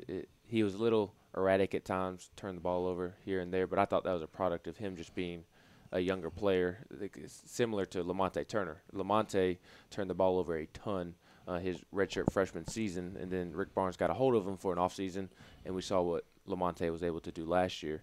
So I'm interested to see how Shabari looks. Apparently he reached double figures in Georgia Tech's first game, scoring 10 points with 4 assists, 4 rebounds, and 3 steals. And that stat line kind of reminds me of what he was at Tennessee, a guy that is capable of doing everything with his length and athleticism. Yeah, I think he was a guy that ended up getting weeded out by the Rick Barnes School of Hard Knocks, where you've had a lot of players that are still on the team. The one that comes to mind most is Jordan Bone, who kind of said he had trouble at first with Barnes and how harsh Barnes can be. He doesn't screw around. He tells you the truth on everything, and some guys just can't handle that. Not to say that Shabari is a bad player or anything like that, or he's a quitter, or I'm sure he's fine with Josh Pastor down there at Georgia Tech. But it takes a certain type of dude to really embrace what Rick Barnes does, and that's why he recruits a certain type of guy also. But I'm sure Shabari is going to be good. Looks like he's a starter, 10 points a game. Let's get to Volstorm on the B-Dry Waterproof Hotline. Volstorm, good morning. Morning, boys. What Going up? Down the road in the pouring rain. On my way to Nashville. Got the Swain Event blaring in the truck, baby. That's right. That's right. Make sure you be careful and make sure you turn it up, man. Turn it up. That's right. That's right. Couple things. First, basketball. I see the Vols covering tonight. You know, you've got a Georgia Tech team who's trying to figure out who they are. Tennessee. One thing and this is the first time I have actually watched 2 early games in basketball season since Pearl was there. But this team plays with a lot of chemistry. They play together. and I think they'll cover the spread. I agree with you. What else you got, Volstorm? Other thing, get to which one was a better win, Auburn or Kentucky? I got to go with Auburn. Auburn was on the road. Yeah, I know there were a little bit of dysfunction, but Auburn has more talent on that team than Tennessee does. Kentucky has, they've got a good defensive lineman. They've got a good running back, but everything else is just average. And you beat them at home. You beat them down at home. But Auburn, it was just a much better win. It was unexpected. You were still playing your guts out there at the end. It was just Auburn just seems like a better win to me. Yeah, I give the Auburn win a slight advantage for sure. I think Kentucky, that team, that defense being juniors and seniors, those guys knowing what they're doing, playing fast. They do have an NFL player there on the defensive line. Auburn, they have about 4 or 5 NFL players there in that front seven. I think Auburn's more talented. Tennessee was still trying to find itself early in the season. Tennessee's supposed to play their best ball right now because they've had entire season to kind of find themselves and make mistakes and learn from their mistakes and know each other. For them to go on the road and do that against Auburn was pretty dang impressive. And we're splitting hairs here because both wins were impressive. And I don't want to discount Tennessee's win against Kentucky. Kentucky's a good football team. I think sometimes people can look at Kentucky and go, well, they're just Kentucky. This is not a normal Kentucky team. Kentucky this year was they're good. They're a top 25 team. I don't think they're a top 11 team, but they're one of the top 25 teams in the country. And so this is a big-time win. It feels like there was more excitement around the fan base for the Auburn win than the Kentucky win because folks just look at the logo on the helmet. Well, these two teams are actually close this year. Both were really, really, really good wins, but I do agree with you. I'll give Auburn the edge there, Volstorm. Well, but one thing about it, this is going to be Kentucky's only shot for probably another 3 or 4 years. You had a very upper-class heavy team, and next year they're not going to have all that talent there. Yep, that experienced talent. One shot. Yep, I agree. I agree with you 100%, Volstorm. You the man. All right, boys. Have a good day. You too, brother. You too.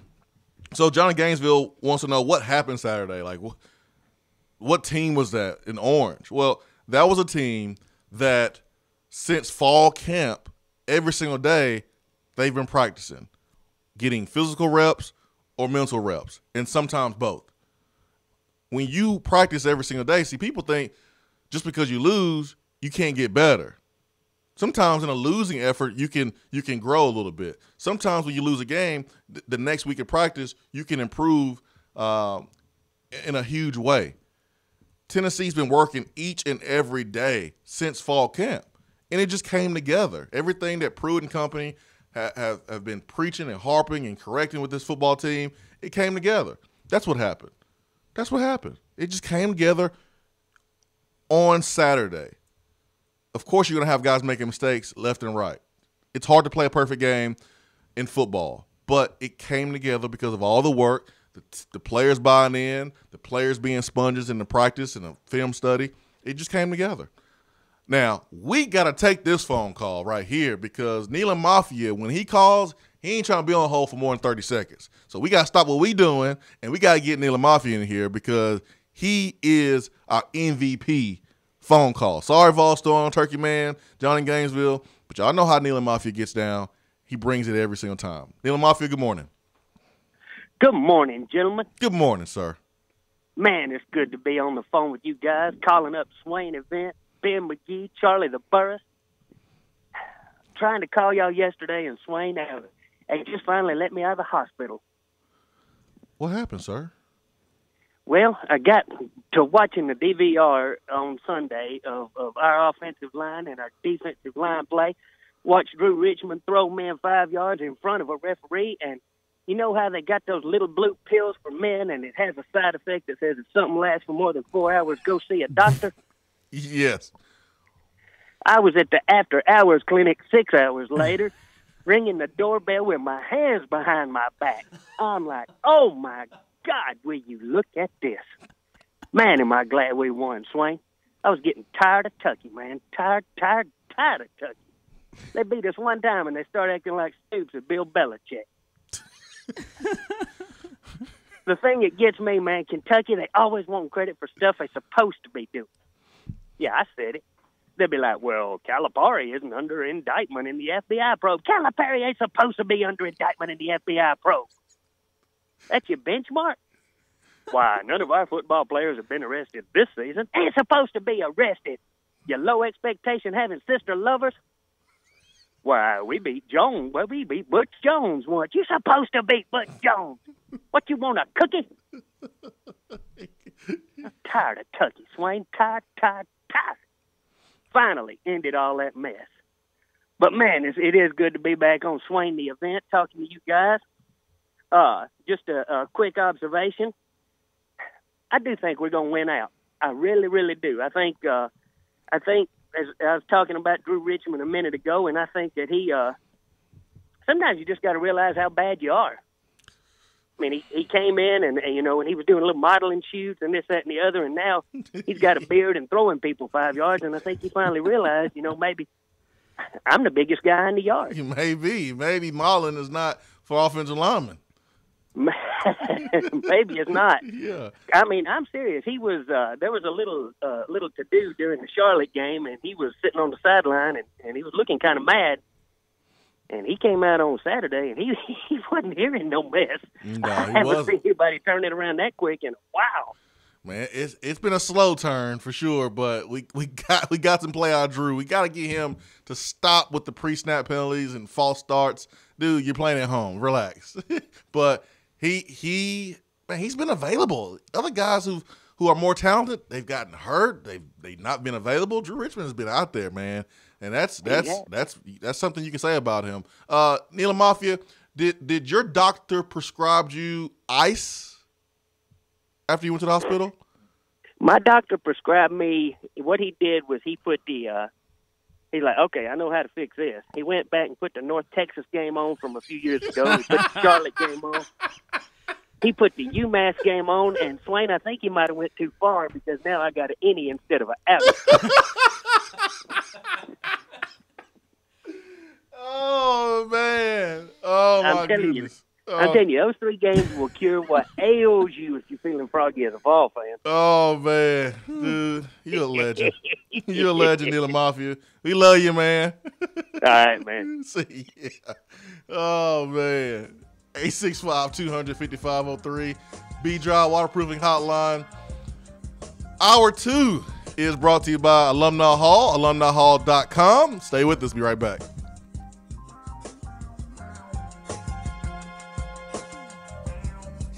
Top 100 barbecue restaurant Dead End BBQ has a new slew of daily specials for the fall. Enjoy a different special meal every day, like the smokehouse stew, barbecue cheddar meatloaf, or the smoked turkey and dressing, which includes sliced smoked turkey and cornbread dressing paired with sautéed Brussels sprouts, mashed potatoes, and a side of turkey gravy. While Dead End offers a different specialty meal each day, you can get their hillbilly chili every day. There is always something new at Dead End BBQ. Located off of Sutherland Avenue, Dead End BBQ. The fall flavor search is over.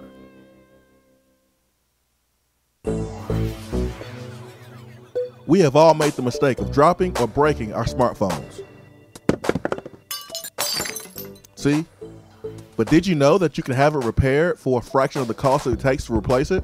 Well, you can, because iDrop is the area's leading mobile repair store, home of the 1 hour or less phone repair, 1 year parts warranty, and #1 customer service.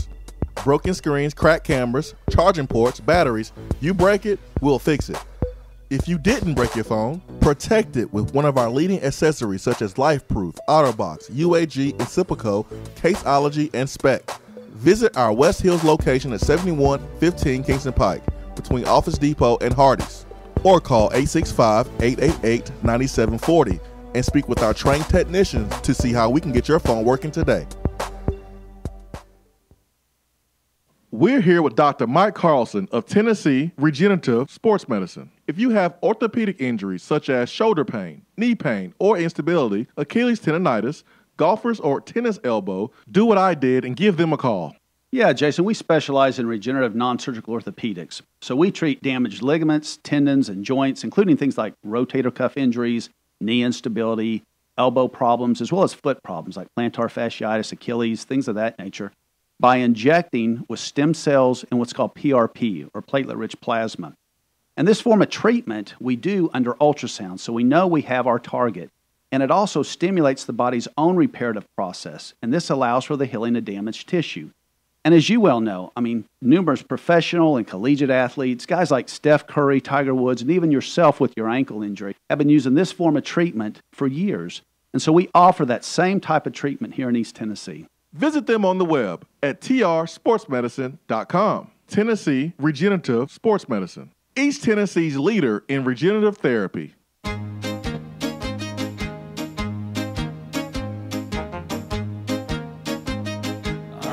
Goes your car insurance. Nobody likes surprises, so switch to Erie Rate Lock. Get a great rate that stays that way even after an accident, ticket, or inflation. In fact, it's locked until you change a car, driver, or your address. Your Erie agent in Knoxville is InsureFit RM. Get a quote at 865-684-4900. That's 865-684-4900. Erie Rate Lock does not guarantee continued insurance coverage and is not available in all states. If you aren't following the Swain Event on Twitter, then are you even on Twitter? Hit that follow button. It's the right thing to do.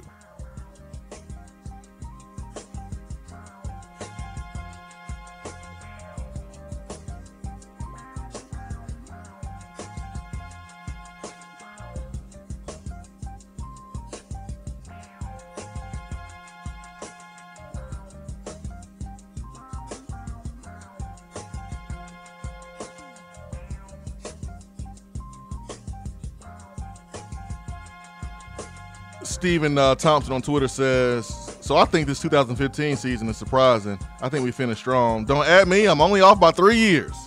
I guess he's talking about y'all's conversation. Y'all trying to math.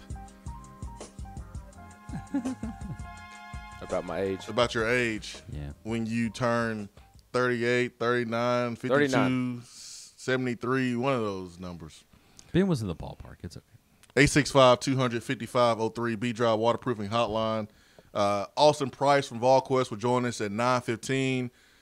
You want to know what's going on in recruiting? I will encourage you to make sure you're tuned in at that time because Austin is talking to some big-time recruits, okay? Austin has some nice information on some big-time recruits and where Tennessee stands. If you pay attention, if you're on Twitter, if you're on social media, you kind of seen some of the national guys talk about Tennessee in position to make a huge splash at the end of this recruiting cycle. I don't know if Tennessee's going to be in the top 10, but I know Tennessee has a chance to be in the top 10. And Tennessee's going to flip some guys, some big-time players. And it really depends on what the other teams do. I mean, you can't help where the experts have certain guys ranked. I was talking to somebody yesterday about that ranking, and it just seemed like this person was a little obsessed with being in the top 10. I was like, what's the difference between top 10 and top 11 and 12? Who cares? Like, you get who you think are championship players, and you don't let the analysts tell you otherwise. You get you a class that you think can help you win a championship. That's a group that in 2-3 years they are upperclassmen and they're leading you to a championship. That's guys that you recruit. We can't get caught up in what Butch Jones got caught up in, folks, where you're looking at a kid who's ranked high and you go, oh, okay, he's ranked high, so we do the class calculator here and we put this kid in the class. He's going to spit out a top 7 class for us. You don't recruit guys for that reason. You recruit guys who you think will help you win a championship, that have the mentality, that can be coach hard, that fit the profile. Those are the guys you recruit. And Tennessee has a ton of guys that are already committed and that they will flip, they will get, that match that profile. Physically, mentally, emotionally, those are the guys that you want and you try to go out and get. You can't get caught up in those individual rankings. You can't. You do have to recruit against the best teams in this conference. Now, with Texas A&M getting Jimbo, just get used to Texas A&M wrecking shop. They're going to wreck shop. Which is good for Tennessee because the Jalen Hurts that are from the state of Texas and Houston that go to Alabama, they're going to go to Texas A&M now, and they won't be at Alabama. So, yes, Texas A&M is in the SEC, but I think this is a case that is going to benefit Tennessee to where they're going to steal some guys away from the state of Texas that have been going to Alabama. I would rather those guys in the state of Texas go to Texas rather than Texas A&M. I would too. But at least they're not going to Alabama. I get you. And maybe the only time you play them is in the SEC championship game. Correct. And so if you're in the SEC championship game, you win, you might have a chance to go to the college football playoff. If you lose, okay, you're going to the New York Six Bowl. So we can worry about that when we get there, but just get used to Texas A&M recruiting at a high level. They're going to recruit at a high level. Our goal is to each and every year try to be in that top 5 in the SEC. If we can get in the top 5 in the SEC, I mean recruiting against LSU, who's going to be there every year, Alabama is going to be there every year, Georgia's going to be there every year, A&M is going to be there. You say Auburn? Auburn, they're going to be there, but I think we can out-recruit Auburn. I think Auburn and Tennessee are in the same tier to me. Yeah, if you can be in the top 5 in recruiting in this conference each and every year or somewhere around there, I think you're in a good spot because then it goes back to development. It goes back to when I mean development, I mean all facets, physically in the weight room, the training room, mentally, with the support staff, emotionally, with the psychologists and other folks we have around our program. I think that's very important. I think getting people to address mental health in locker rooms is super, super important because anxiety is real, depression is real when guys get hurt, when guys are not playing. That stuff is real, and it affects you in the classroom. It affects how you play. It affects your mood. That's important, something all schools should address. And then spiritually, when you have a guy like Chris Walker that's on your side, a guy who's played at Tennessee, who develops that part of your game, it's important. You can't have all the physical tools but not have the mental and the emotional part that comes with it. And the spiritual. Like the guys who believe in something bigger than themselves and believe in doing what's right and are grounded, man, those are the guys that have typically, I'm saying typically, more success than guys who are not grounded, who don't have a higher calling that they believe in. A guy like Arian Foster, he doesn't believe in God. That's him. He had a great career. That's the exception, okay? My grandfather passed away in 2003. He didn't believe in the good Lord. Hey, if you're a good person, you're a good person. I'm a believer. I was raised that way. But you have to make sure you have the support staff around to allow a young man to develop physically, emotionally, mentally, spiritually. And we have all the tools. We do. We have all of it here in Tennessee. How much is Chris Walker working with the football team? Because I primarily see him with the basketball team. Is that his primary role? He's there. I also did see last week a video of Chris Walker leading a group of Tennessee athletes in general from all sports across the athletic department. I thought that was really cool. Yeah, he was doing more basketball last year. Wasn't with football all that much. Now he's with football just as much as he is with basketball. Chris Walker seems like a good, genuine person. He is, and he's someone that these guys can relate to. He talks on their level, speaks on their level, and you cross some Tennessee boys on social media talking crazy to him. We saw Chris Walker's Twitter handle last week. Like, he's not having it, but he is an asset. He is an asset. We have all the pieces here, all the support staff we need for a young man to develop on the field and off the field. So that's what it comes down to in recruiting. Getting these guys in here, developing them as players, as men. But Tennessee is in a great position. I truly believe Tennessee can be a top 10 class. I truly believe Tennessee can flip 3 or 4 guys who are committed to other schools. This is going to be a great class. National Sign Day is going to be fun this year, folks. I'm just letting you know. 865-250-5503. Hour 2 brought to you by Alumni Hall. Get game day ready. A couple locations in Knoxville, Turkey Creek, Westtown Mall, Paper Mill. Shop online at alumnihall.com 24/7. Be right back.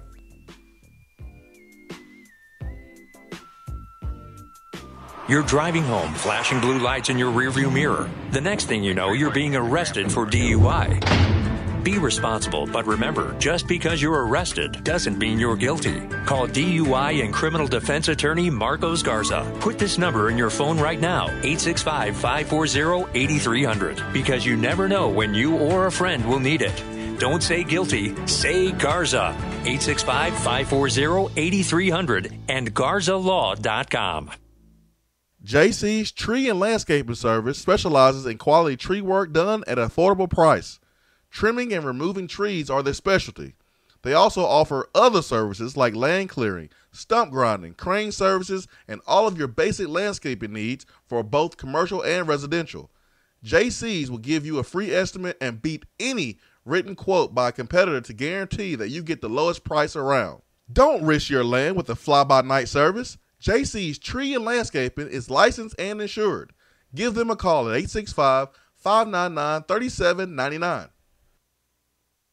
Gentlemen, when it comes to taking care of your health, sometimes the first step is the hardest. Low T Center is making it easier to take that first step. It all starts with knowing the numbers that are essential to a man. Testosterone levels, blood pressure, cholesterol, prostate, and thyroid. Low T Center makes it quick and easy to get all these levels checked and more. Low T Center specializes in men's health and has expanded their services, including sleep apnea, low thyroid, hypertension, severe allergies, high cholesterol, diabetes, and annual physicals, along with testosterone replacement therapy. The physicians at Low T Center not only want to help you feel good again, they want to help you prevent any serious health problems moving forward. Now, with the holistic approach to your overall health and wellness, Low T Center is making it more convenient for men to take care of their health, and most health insurance is accepted. They'll even verify for you. Take the first step for your health and call 865-392-1388. That's 865-392-1388, or go to lowtcenter.com. Reinventing men's healthcare. Beatty Chevrolet is celebrating 85 years of low prices. And during Truck Month, choose from over 400 trucks and SUVs, all deeply discounted. Like a new Silverado, now 25% off. A new Equinox, now 20% off. And a certified pre-owned 15 Equinox or Terrain, now $16,995. Plus, buy with confidence with the Beatty warranty for life. Big selection and even bigger savings. That's why it's better at Beatty Chevrolet. Stock number 232, savings off MSRP, include auto savings and manufacturer incentives with approved credit. Must finance through GMF. Offer expires 8/31/18. Big Orange football is better alongside another Tennessee tradition, Mrs. Grissoms salad. Mrs. Grissoms ready-made snacks and meals are perfect for game day. Crowd favorites like the select pimento cheese and cranberry pecan chicken salad are delicious and easy to grab and go right from the grocery store. Going to the game? Visit Mrs. Grissoms in Vol Village for the must-have panini grilled pimento cheese hot dog. Man, select the best. Select Tennessee's own Mrs. Grissoms. You don't have to take an L just because you can't listen to the Swain Event live. You can catch up on the podcast posted daily on the app, online, and on iTunes.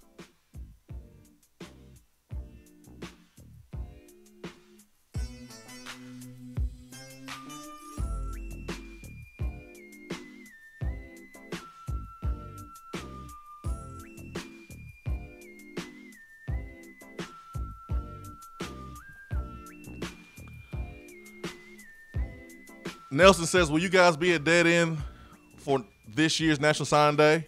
Me and my brother plan on driving from Jackson. Nelson, is a pig's right booty cheek pork? You better believe we're going to be at Dead End. Well, the real question is, are we doing 2 National Signing Day events? Because I think the early signing day might be bigger than the National Signing Day. Well, I don't know, because you did have Austin Austin Price. I want to say Austin Pope and Austin Smith. But you did have Austin Price last Tuesday when he was with us drop the hint that there are going to be some guys that sign in the early signing period, but not announced until later on at like an all-star game. Yeah. So it may be best just to do one. Hey, I know my parents have been asking me what you're going to do. They're ready to come up for both. I mean, you have I forget which of the big recruits is announcing. Is it Darnell Wright announcing at the Under Armour game? Yeah, he's going to wait. And I think, and maybe this is a type of player that Austin had in mind, or a player like that might sign early signing period, announce at the game. Obviously, that's complete speculation. Let me be 100% clear there. But that's a player that could set up that way because he's already set up to announce at the Under Armour game. No, it's definitely possible. Darnell Wright may do that. He's getting some crystal balls to Tennessee. Darnell's tired of the process. He's tired of the recruiting process. He is over it. And so I don't know how you keep that a secret if you do sign, to be honest. But, hey, we've seen that stuff happen before where guys keep it close to the vest and no one knows. And we'll see if it happens with Darnell Wright. But, yeah, that might happen. And we'll ask Austin about that again once we have him on here 9:15-ish.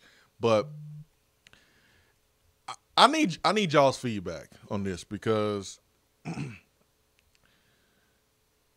I don't want to miss a early signing period that's going to have fireworks, but that's something I probably need to get with Dead End on because they do a lot just for that National Signing Day. I mean, they do a lot. I mean, there's a lot of people up early in the morning, and they normally don't open until 11 o'clock, and we're in there at like 5:30, 6 o'clock setting up, and they're in there cooking and getting everything ready for a free barbecue breakfast. And so a lot goes into it. So I'll take your feedback on that.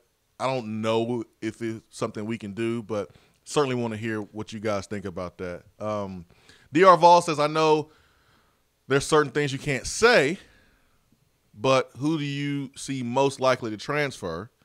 I could see Tanner Antonui possibly with the class coming in. Also, I'll rewatch the Kentucky game. Can't wait to see Jameer Johnson once he gets a weight on him.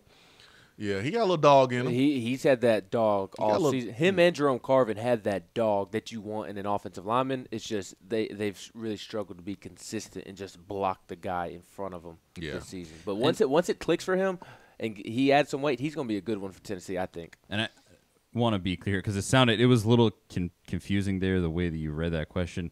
DR Vol said he could see Tanner Antonucci, not you, Swain. It kind of sounded like you were saying that. The way that you read it. That's how you heard it. I said DR Vol. It is. And yeah. Well, just clarification. He's a true freshman right now. And obviously he's redshirting. And it could happen, but I doubt it. I doubt he is the one who transfers. I see a Malik Gray transfer. Yeah. I mean, he's a guy that was a top 250 player, came in as a safety. He's playing wide receiver. We haven't heard or seen anything from him. You look at Jacquez Jones. He's been here a couple years. I forgot he was on the team. Yeah,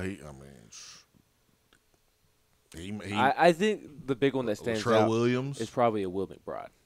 Will McBride is probably, if I had to put my money on one person transferring, it's Will McBride.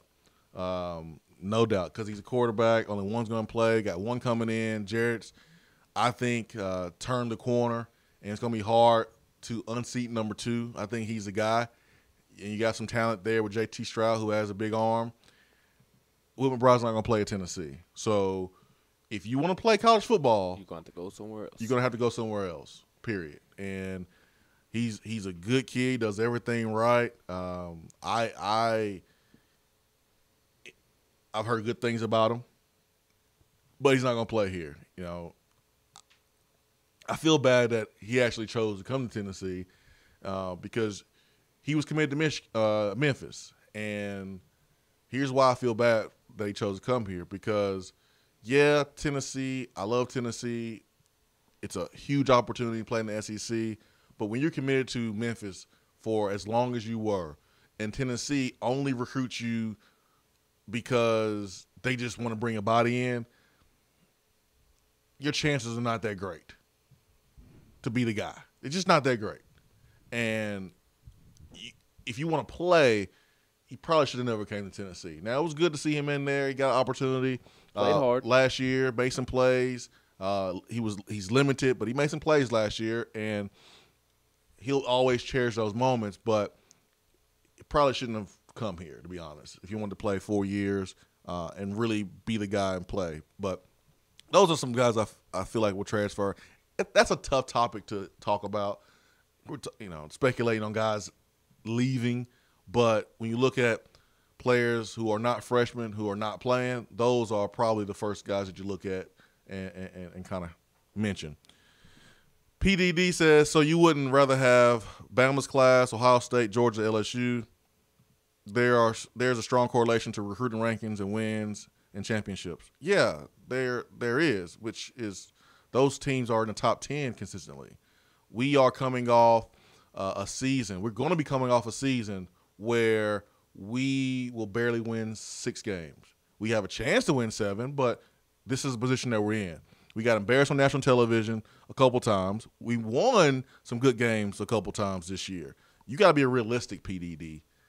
You're not going to out-recruit Georgia this year. You're not going to out-recruit Ohio State. You're not going to out-recruit Alabama. Would I rather have their class? What kind of question is that? Absolutely, I would rather have Alabama's class, but we're not going to have Alabama's class.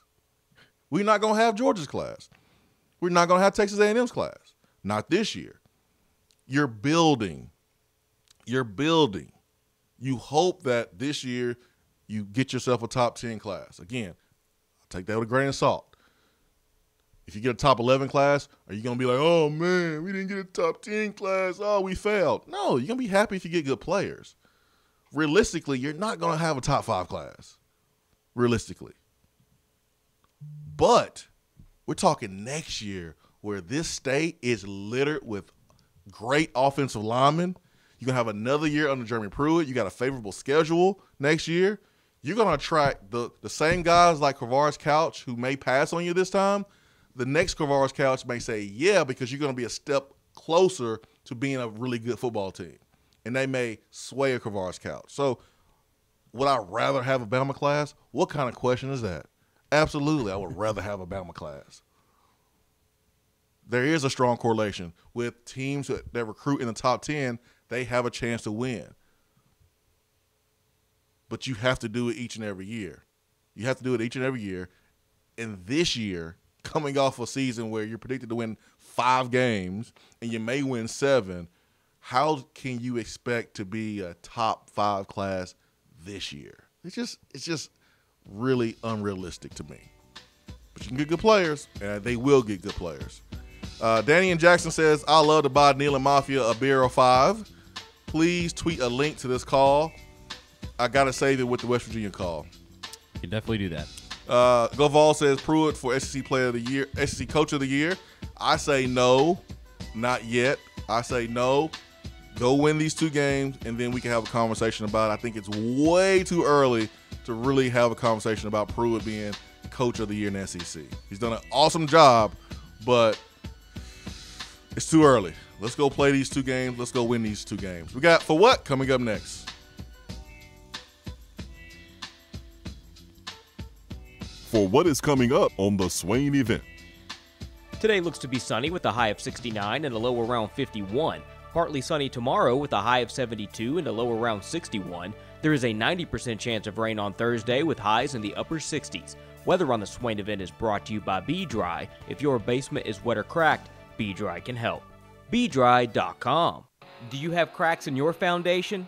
A wet basement or a nasty, leaky crawl space? Our listeners have heard about them on the Swain Event for over a year, and now it's time to make the call. Give Be-Dry Waterproofing and Foundation Repair the opportunity to fix your home's problem. Since 1958, That's right, nearly 60 years, B-Dry has been solving basement, crawl space, and foundation problems throughout the country. B-Dry only uses high-quality materials from reputable manufacturers. They back their installations with some of the best warranties in the industry to provide homeowners with added peace of mind. They are truly an A-plus company. Whenever you start experiencing a wet basement, leaky crawl space, or a cracked foundation, remember these 3 words: better call B-Dry. Reach out to B-Dry today at 865-662-5238 to schedule your free appointment. That's 865-662-5238. Remember, better call B-Dry. Do you want a custom themed tumbler or bottle to show off your team spirit every day of the week? Well, look no further than Game Time Sidekicks. Every design has you, the fan, in mind. Their tumblers and bottles are double-walled, vacuum-insulated stainless steel, and their quality is second to none in the market. From stainless steel sippy cups to tumblers and sports bottles, Game Time Sidekicks offers something for the fan of all ages to rep their team with. They have many different logo options, so fans will have something they are proud to carry around all the time. Use promo code SWAIN at checkout to get 20% off of your entire purchase at GameTimeSidekicks.com. They also offer $5 flat rate shipping. Be sure to check out the Game Time Workshop on the website and customize your tumbler to make it one of a kind with things like your nickname, number, or initials. Game Time Sidekicks. Show your colors and carry your team. More than 23 million Americans have diabetes. Uncontrolled diabetes increases your chance of kidney disease, leg and foot ulcers, and even limb amputation. November is Diabetes Awareness Month, and the vascular surgeons at Premier Surgical Associates urge those with diabetes to keep it under control. Manage your blood sugar levels, exercise, don't smoke, and get regular checkups. It's also important to keep your feet and legs healthy. Diabetes makes it harder for wounds and infections to heal. Diabetes is a chronic condition, but it can be managed. Visit PremierSurgical.com right now for more information. Premier Surgical Associates. Expertise you can trust. We have all made the mistake of dropping or breaking our smartphones. See? But did you know that you can have it repaired for a fraction of the cost that it takes to replace it? Well, you can, because iDrop is the area's leading mobile repair store, home of the 1 hour or less phone repair, 1 year parts warranty, and #1 customer service. Broken screens, cracked cameras, charging ports, batteries, you break it, we'll fix it. If you didn't break your phone, protect it with one of our leading accessories such as LifeProof, OtterBox, UAG, Incipico, Caseology, and Spec. Visit our West Hills location at 7115 Kingston Pike between Office Depot and Hardee's, or call 865-888-9740 and speak with our trained technicians to see how we can get your phone working today.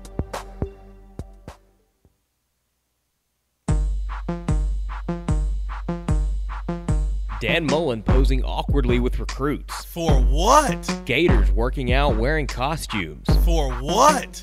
Vanderbilt making a sorority-style video. For what? Aaron Murray and David Pollock opening their mouths. For what? All right, it's time for what here on the Swain Event, where we highlight just some questionable decision making. Let's start with you, Charlie. What you got over there? Got it for what out of the state of Texas. And this is, I feel like, a very, very Texas story. Here's a headline from Center Daily. You could feel this Texan's divorce being finalized from 15 miles away. So what this is Kimberly Saddleben-Steitler just recently got divorced. And apparently the marriage did not end on any kind of amicable terms. Apparently she'd been married for 14 years and things just really didn't go so well, and she wanted to destroy the things that represented her marriage to just get it out of her past.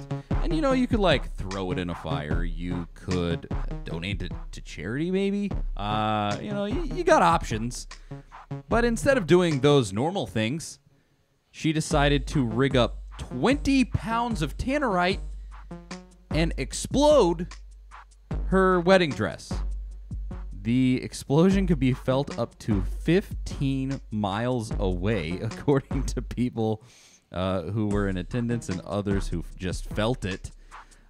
It was at a party that had 40 guests. She rigged the explosives, then shot the explosives with a rifle from a distance.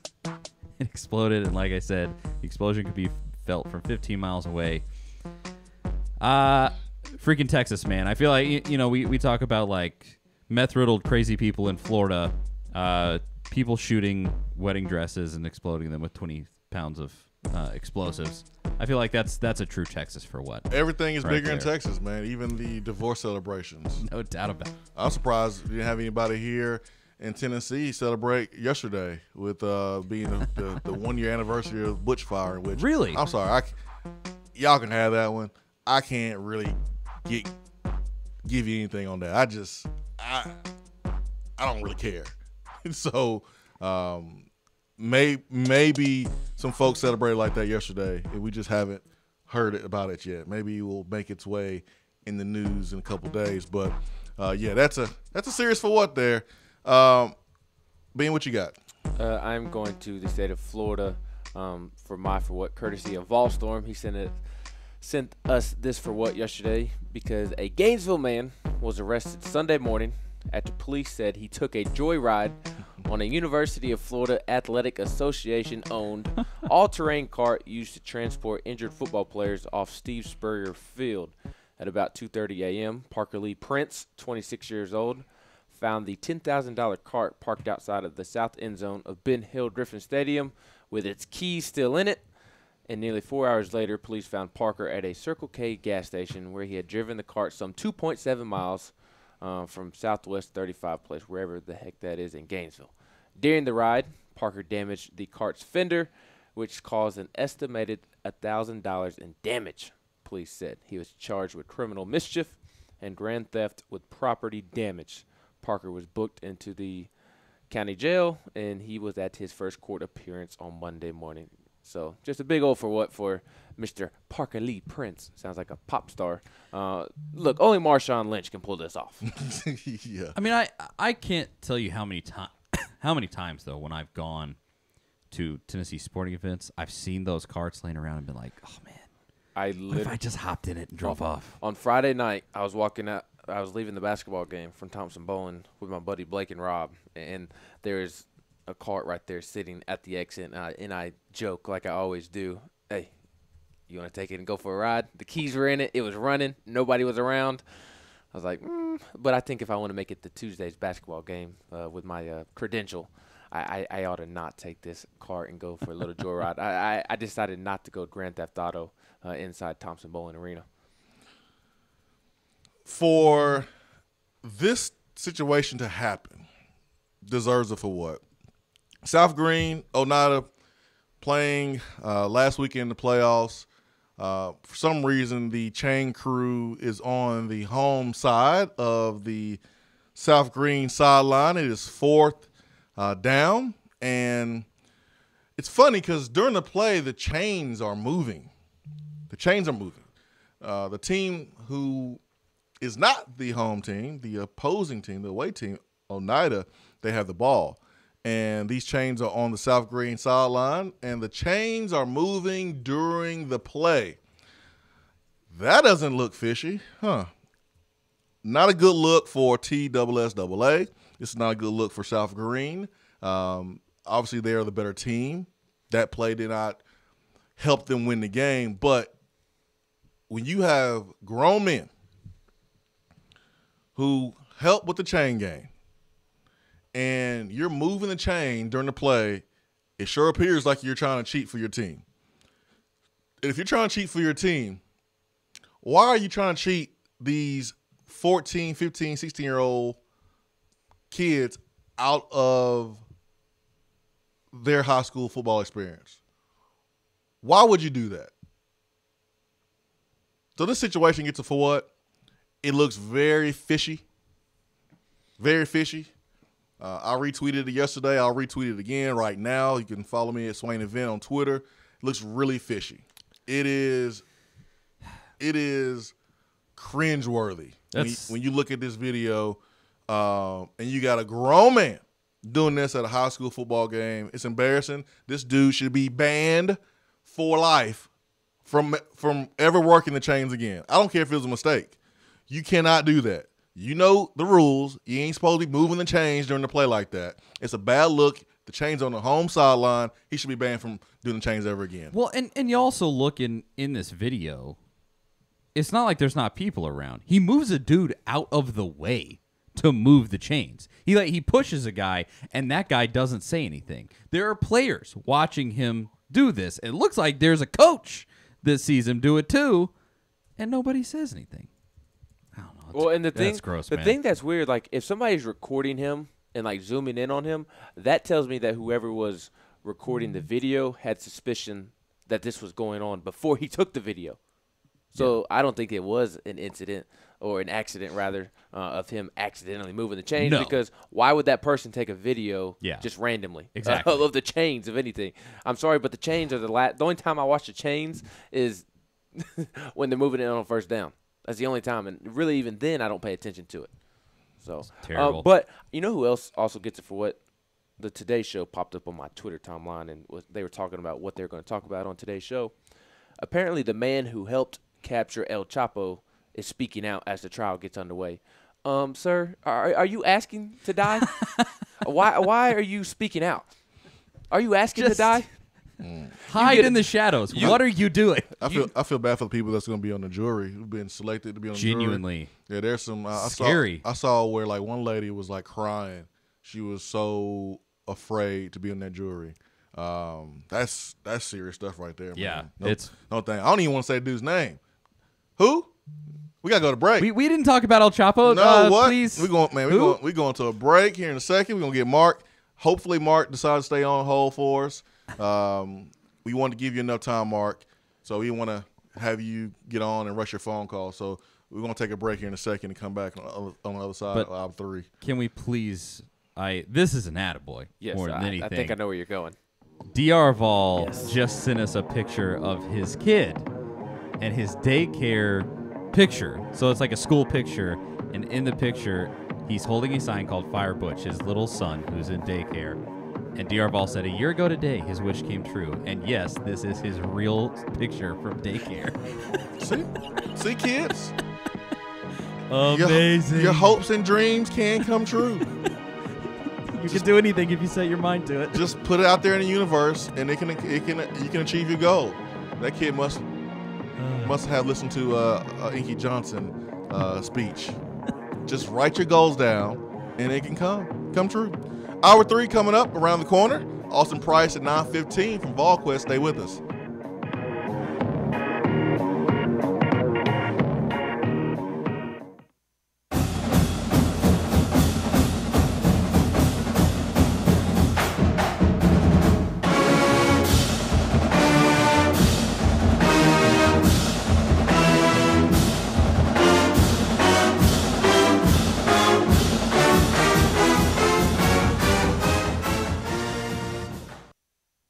If you love the Swain Event and you want more of the show every day, you can now get it with Swain Event Plus. Swain Event Plus features exclusive, in-depth interviews with former Vols. She saved my life.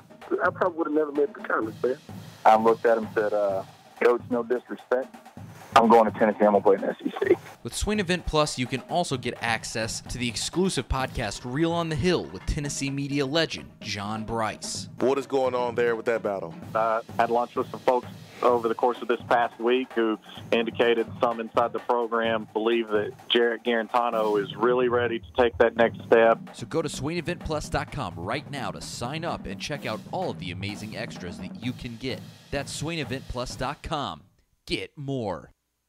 Hour 3 of the Swain Event is brought to you by the Low T Center and LowTCenter.com. Do you know your numbers? Feel like you again. Let us help. More than 23 million Americans have diabetes. Uncontrolled diabetes increases your chance of kidney disease, leg and foot ulcers, and even limb amputation. November is Diabetes Awareness Month, and the vascular surgeons at Premier Surgical Associates urge those with diabetes to keep it under control. Manage your blood sugar levels, exercise, don't smoke, and get regular checkups. It's also important to keep your feet and legs healthy. Diabetes makes it harder for wounds and infections to heal. Diabetes is a chronic condition, but it can be managed. Visit PremierSurgical.com right now for more information. Premier Surgical Associates. Expertise you can trust. You're listening to the Swain Event, fueled by Dead End BBQ. Check them out online at deadendbbq.com.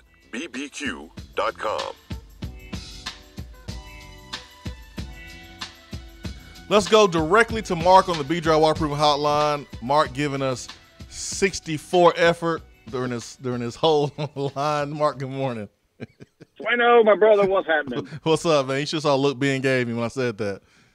Yeah, I gave you the same look. Did you feel it? Oh, man.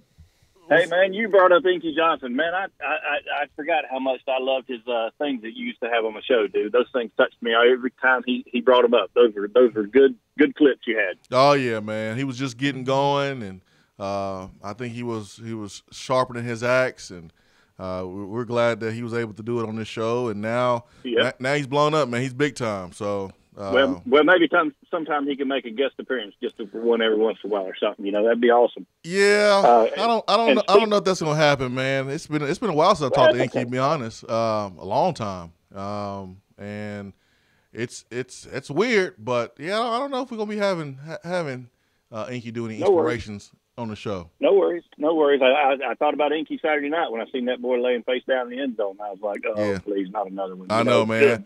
I thought about that too. Scared man. me to death. It scared me too. Scared me to death. Yep. But hey, what a good win. I mean, you know, it's not every day you beat a top 15 as a Tennessee fan. We'll take that. I don't think it's it's not a signature win after all. It is, it is Kentucky. You know, that's one of those games that I would take the kids to a corn maze and DVR it back in the day. Well, let me stop you. What if Kentucky was undefeated and was fourth in the country? Do you still look at Kentucky the same way? No. I mean, the team is pretty good. The team was good. I don't know about top 11, but I mean they're top 25 team. That's overrated. Yeah, they're top 25 team. Good team. The last 4 years they've done this though. They've been 7-0, 7-1, and then they lose 4 of the last 5, and then they tank up. They've done that the last 3 or 4 years. I think every team in the SEC East, except for Georgia, they've played up and down. I mean, Kentucky, they go on the road. Now A&M beat Kentucky, but then they go on the road and beat up Mississippi State, and Mississippi State has one of the top 5 defenses in the country. And then Kentucky, allows Tennessee to rush for 200 yards against them. You look at Missouri, they go on the road and they slam Florida. Florida slams us earlier in the year. It's any given Saturday, and that's been the East so far this year, except for Georgia. It's been fun, man. It's hard to rank the SEC teams because a lot of them are kind of the same, if you ask me. You don't know what's going to happen. Yeah, you really don't. And to touch a little bit on that recruiting that y'all were talking about, everybody's, are we going to get this guy? We're going to get this dude. We're going to get what we deserve. As in the last 10 years, we didn't deserve any players. But what Pruitt has done to this football team and this university, we deserve what we're going to get. And he's going to bring in some really good players. So we're another year off. So, don't put the cart in front of the horse. Enjoy the ride. And, we'll win a few ball games on the way, Let's don't get all panicky if we ain't top 5 recruiting class. That ain't that big a deal. That ain't this year. This year is, okay, let's get a good stable of base players that can grow at UT. You know what I'm saying? I get you. I agree with you, man. Of course, I want good players. I know. Oh yeah, me too. Now, yeah, I know when you go look at the national championship teams and the teams who compete in the national championship game, you go look at the recruiting rankings, and yeah, those teams are consistently in the top 10. We will have a class that will be right there. We'll be right there. We will recruit a championship level class. And that's all. I think it'll take one more year, though. Yeah. Take one more year. I'm not saying. I'm not saying win a championship next year. I'm talking about a championship level class that you can build on. And when these guys are juniors, we're talking about really competing for a championship, or maybe me too. Maybe even sophomores. I don't know, but you got to recruit guys that's going to help you win a championship. I think we're going to have a lot of guys that Pruitt and company will feel like can help them get there as quick as possible. Not that 7-year plan BS. Just the fact that they're giving us a look tells you what's coming. These players wouldn't give the last coach a look. They're like, no. But now they're giving us a look, and they coming back a second time. And you got kids just showing up unannounced to see what's this buzz at UT. That just tells you what we're building. So, you boys hang on. Give Pruitt a chance. He's going to do it. And speaking of Pruitt, I love to see him with a 17-point lead and 2 minutes left chewing tail end on the sideline. Yeah. And I really liked what he said about halftime. We need to learn how to act, because we do. We don't know how to act when we win. We don't know how to act when we do, because we haven't done that. That's right. So we got a lot of learning to do. We got a lot of growing to do, but I think we got the man to do it. That's right. That's all I got, bro. Go Vols, baby! Great phone call. Thank you. Thank you so much, Mark. Bruce in South Carolina, have you talked about number 40 catching the kickoff Saturday? No, I have not. That was J.J. Peterson. I mean, do I need to? I think that was more a joke than anything. It's just funny that he recorded a kick return before he recorded a tackle or a sack or a tackle for a loss or a start. I mean, he recorded a kick return. He's on special teams. And so I'll tell you what, anything is possible on special teams. I was in the upper deck, and that when he caught the kick return, it was on the complete opposite side of the field that I was on. And it did not look like J.J. Peterson running the football. It looked like a quick little fullback, not some linebacker. I mean, and he got moving there for a second and tried to run over a guy. I was like, that's J.J. Peterson. Well, I think people are not used to a top 50 player who probably played offense defense growing up, who has ball skills. I mean, that's all he did was just show some ball skills, and it's no different from like an interception that's tipped in the air. I mean, it was a little blooper. You should be able to catch that if you're really at any position. To be honest, if you play football, if you're a football player, you got to make that catch. Yes. And he's on special teams in that position.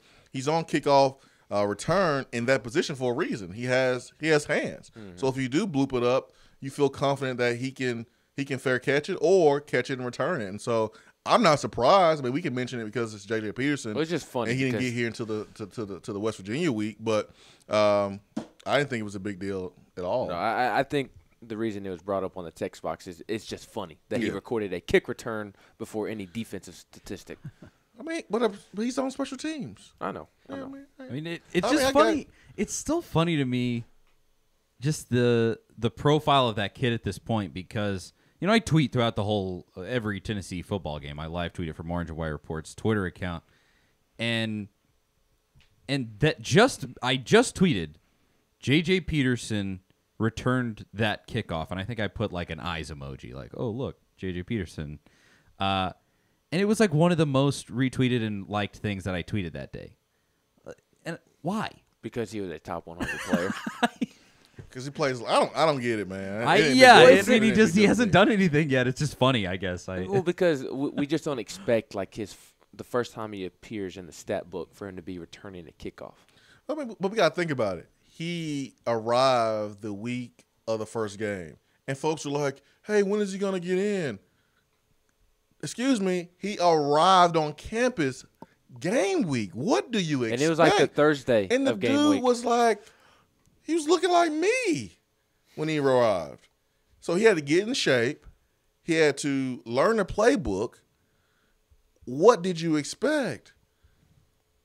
On special teams, you have one simple task. It's a lot easy. When you're playing defense, man, you got like 20 things that can happen in a play. You never know. You got all these checks. You got to line other people up. I'm not really surprised or moved by the play. I just saw an athlete making a play in space, and that's what you're supposed to do. And I was wrong because I just looked up his stats. He did record a tackle against Alabama, so I was wrong. But it's still funny just to see, just kind of, he's supposed to be the future at linebacker for Tennessee, and he's returning kickoffs. But this is an interesting conversation we can have real quick. He's played in 3 games this year: Alabama, Charlotte, Kentucky. He's only got one more game. Do you play him this week against Missouri, or do you play him next week against Vanderbilt? Why not this game? I don't know. I don't think it makes a whole bunch of difference, realistically. Well, I mean, how much is he actually going to contribute, Well, I mean, if he plays, he plays. And the red shirt's over. So You can't play him both games, though. No, I know. Because he can't red shirt. Right. So why not play in this game? This is the most important one because, first of all, it's this week, and it gets you over the hump with 6 wins. So, yeah. Go ahead. Ken on the text box says, I agree that Jimbo changes some things recruiting in Texas. He's going to keep some guys at home and he's going to keep some guys at home that have left the last few years, but let's not get it twisted here. As long as Saban is at Alabama, Bama will get 90% of the players that Bama wants from Texas or anywhere else. I don't know, man. Dude, Texas A&M tore down their stadium and built a new one from scratch. $450 million. Within a year, like it was nothing. They signed Jimbo Fisher to a $75 million contract. Y'all really think A&M's about to let folks leave the state? Recruits leave the state? Like, y'all can put 2 and 2 together if y'all want to. If anybody in the country has more resources than Texas A&M, I'm sorry, it ain't Alabama. They are it's probably their big brother in Texas. Like y'all don't understand that oil money is long. No, I believe this year, for the first time in a while, Texas A&M became the most profitable or just the richest college football program in America. I believe it's been Texas for a long time, and Texas A&M overtook them, if I'm remembering correctly. I mean, it's crazy. I'll eat crow in a couple years, but A&M is coming. And when I mean by coming, I ain't mean they're gonna just start dominating Alabama, but they're coming. Like they're gonna be good. They're gonna be a problem in the West. If you're Auburn, you better be paying attention because you've had a chance to kind of go to a championship and beat Alabama. Play Alabama well, have some success against Alabama. A&M's coming. Are you going to be able to keep up with Jimbo Fisher with Gus Malzahn? I mean, this is a really weird situation Auburn's in after paying Gus Malzahn all that money and signing him to an extension. A&M is going to out-recruit Auburn. A&M is probably going to out-recruit LSU.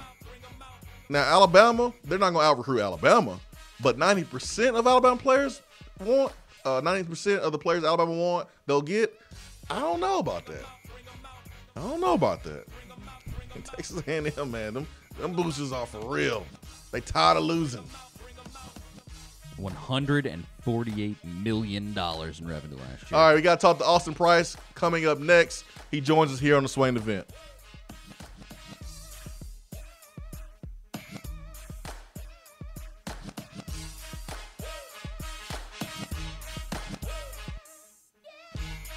Hour 3 of the Swain Event is brought to you by the Low T Center and lowtcenter.com.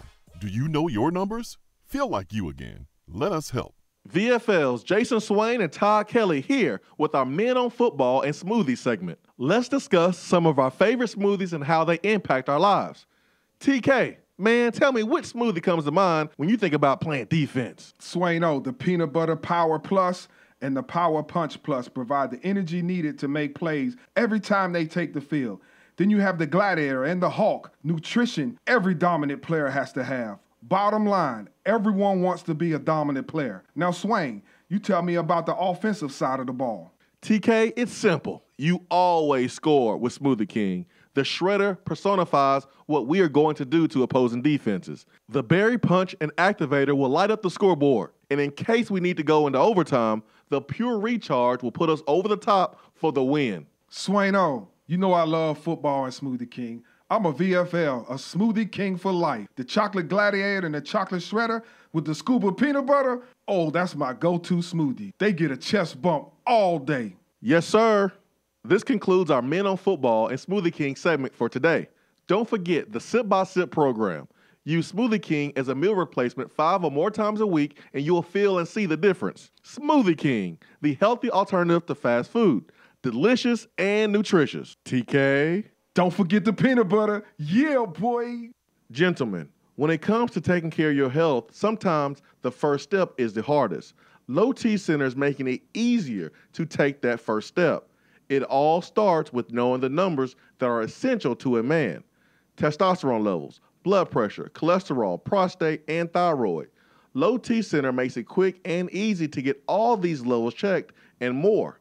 Low T Center specializes in men's health and has expanded their services, including sleep apnea, low thyroid, hypertension, severe allergies, high cholesterol, diabetes, and annual physicals, along with testosterone replacement therapy. The physicians at Low T Center not only want to help you feel good again, They want to help you prevent any serious health problems moving forward. Now, with the holistic approach to your overall health and wellness, Low T Center is making it more convenient for men to take care of their health, and most health insurance is accepted.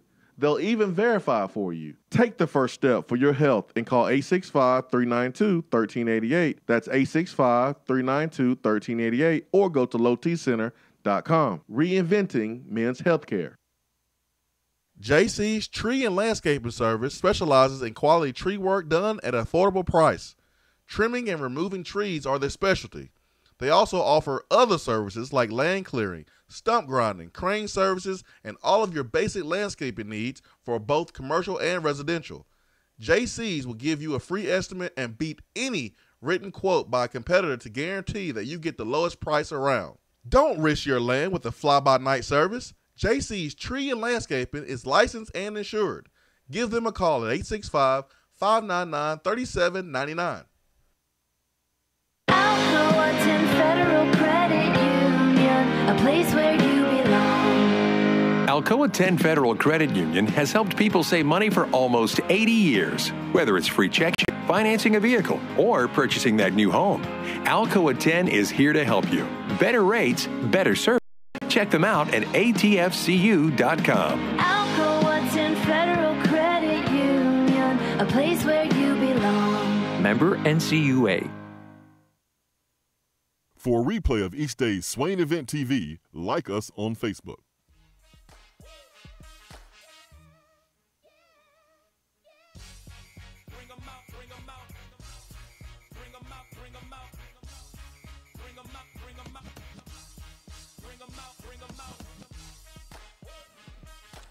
Man, this song is so appropriate for Austin Price, who Ben is getting on the phone as we speak, bringing him out. T.I. is from Atlanta, kind of the home of Southern rap, the capital of Southern rap. Man, just a great song. Bring him out, bring him out. Austin Price is on the B-Dry Waterproofing Hotline with us. Austin, man, how you doing today, man? It's just a gorgeous day, man. Are you doing well? Another rainy and gloomy day, Jason Swain. Man, you sound excited, man. You sound excited. There's no way you're outside in the rain, right? That's exactly right. Well, you good. I don't think anybody's out in the rain. Well, you're good then. You're good. You should be happy, man. What's going on in your world? A whole lot of nothing. Just, getting ready for Tennessee and Missouri. I mean, the Vols come off a big win over Kentucky, one game away from being bowl eligible. Can they get bowl eligible this weekend, Jason?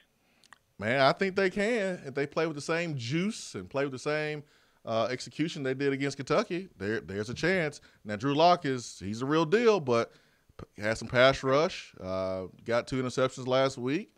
Maybe they can carry over to this game. Austin, the thing that's different, though, and here's something we didn't have against Kentucky. This is senior night, and it's emotional. We're talking about a long, drawn-out pregame ceremony where guys come to the realization that this is their last time running through the T in Neyland Stadium wearing a Tennessee uniform, and usually those teams come out a little slow, and Tennessee didn't come out slow against Kentucky. Can Tennessee afford senior night and coming out slow against Missouri? That's the question. Well, I think the best thing they got going for them is the fact that this senior class is tiny, and so it won't be that long and drawn out, and they're not playing that many seniors across the board that will run through the T for the final time. It'll just be a handful of guys that'll be like mostly the defensive lineman and Micah Abernathy. That's about it. And so, I do think that helps avoid that kind of slow start that you're talking about when you've got, like Kentucky Senior Day. They'll have 15, 16 guys Saturday when they play MTSU that are starters, that will run through for the final time. Not counting guys that come off the bench. So I do think that it helps kind of avoid that potential slow start that you're talking about just because it is a smaller senior class. You mentioned defensive line and Micah Abernathy. You don't You do agree that those guys are gonna be super important in containing Drew Lock, though, right? I do. Yeah. I do. But I think it helps them like when you're not talking about a mass group of guys. Yeah. I mean, you just gotta. I mean, Tracy Rocker, I don't think will let his guys get too sappy about playing their final game. I mean, he's pretty hellfire and brimstone at times. So he's been pretty good to them once they got into the season about not like weighing on them. Something tells me if he needs to, he can go hellfire and brimstone come Saturday about 3:32. Speaking of Tracy Rocker, is Tracy Rocker going to be able to get himself some studs out here in recruiting? I know Justin Igboigbe. Did I say that right? Did I say his name? Igboigbe. Igboigbe. There we go. I was close. Will Tracy Rocker get himself some new toys with this 2019 recruiting class? Well, I'm sure that there'll be somebody that's a defensive lineman that gets in the vote. Will it be a Boygby? Will it be Zion Logue? Will it be somebody else that's committed to another institution of higher learning? I think that when you look at the defensive line targets, they're all guys that are currently committed to other schools, and so Tennessee's trying to find a way to flip one or two of those guys. And Boygby would be he's long, he's athletic, and he would be a great candidate for that. Over under on the amount of flips that Tennessee will get, meaning players who are currently committed to other schools that will pick Tennessee. If I put the over under at 2, if I put it at 2, where are you going? I'm going at least a push. I would currently say that they end up with over that. I like it. What's going on with John Emery, man? Because Tennessee, with Jeremy Banks possibly moving the linebacker, you have Eric Gray that is a Michigan commit. Tennessee's looking good with him. John Emery wasn't even thinking about Tennessee a couple months ago. It was a Georgia commit. He decommitted from Georgia. Looks like LSU has the lead, but he did come up here on an official visit, and he said when he talked to you, Austin, in the airport, that he is going to come back with his family in December. Is there a possibility that Tennessee can sign 2 running backs? I think there's a possibility of anything at this point. Just because, depending on what you do, if you don't take another quarterback, does that second slot there, maybe give another position, maybe running back, maybe wide receiver. I think it depends on how you want to structure your class. And I don't think they've turned down Eric Gray. I don't think they've turned down John Emery. And Emery's a guy that has long been thought to be kind of an LSU, lean and likely to end up, staying in state with the home state Tigers.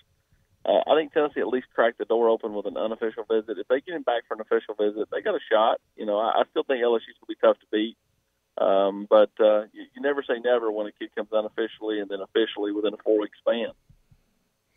Austin, obviously it's still a month away, but we were talking about this on the show today with this early signing period. What are some of the things that you see happening for Tennessee on the early signing day?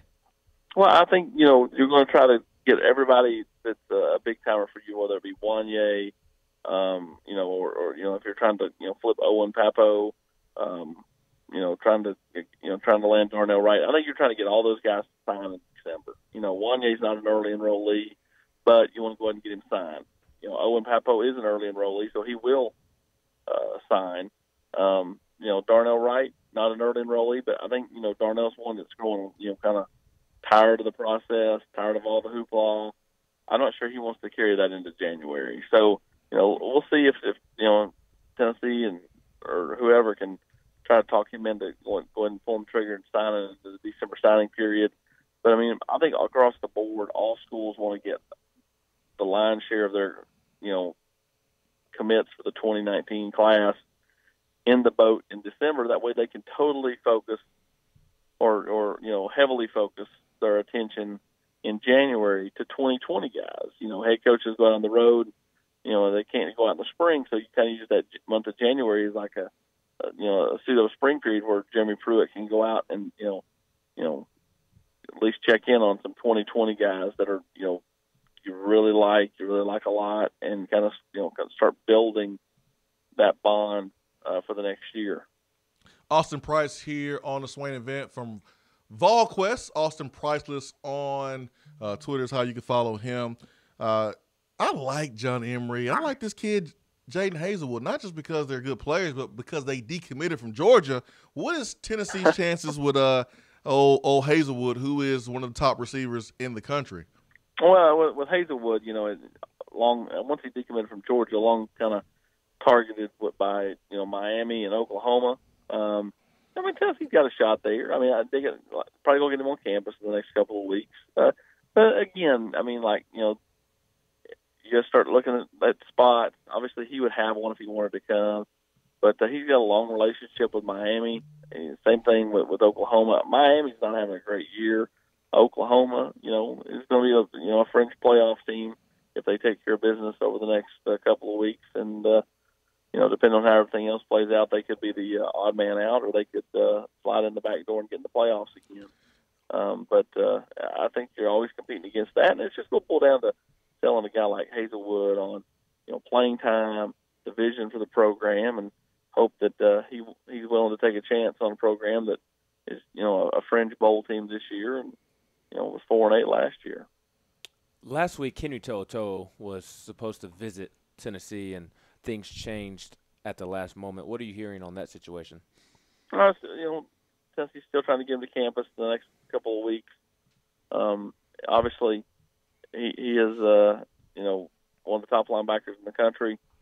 And, it pulls down to, is he going to leave the state of California? If he does, it's Tennessee or Alabama. And I would lean towards Alabama at this point. But, Tennessee's, got Brian Niedermeyer on it. And if I was ever going to, put my money on one of these assistant coaches landing again, I would almost always take Brian Niedermeyer. He relates well to kids. He's kind of like that big brother. Some coaches are like a father figure. I think Niedermeyer's like a big brother.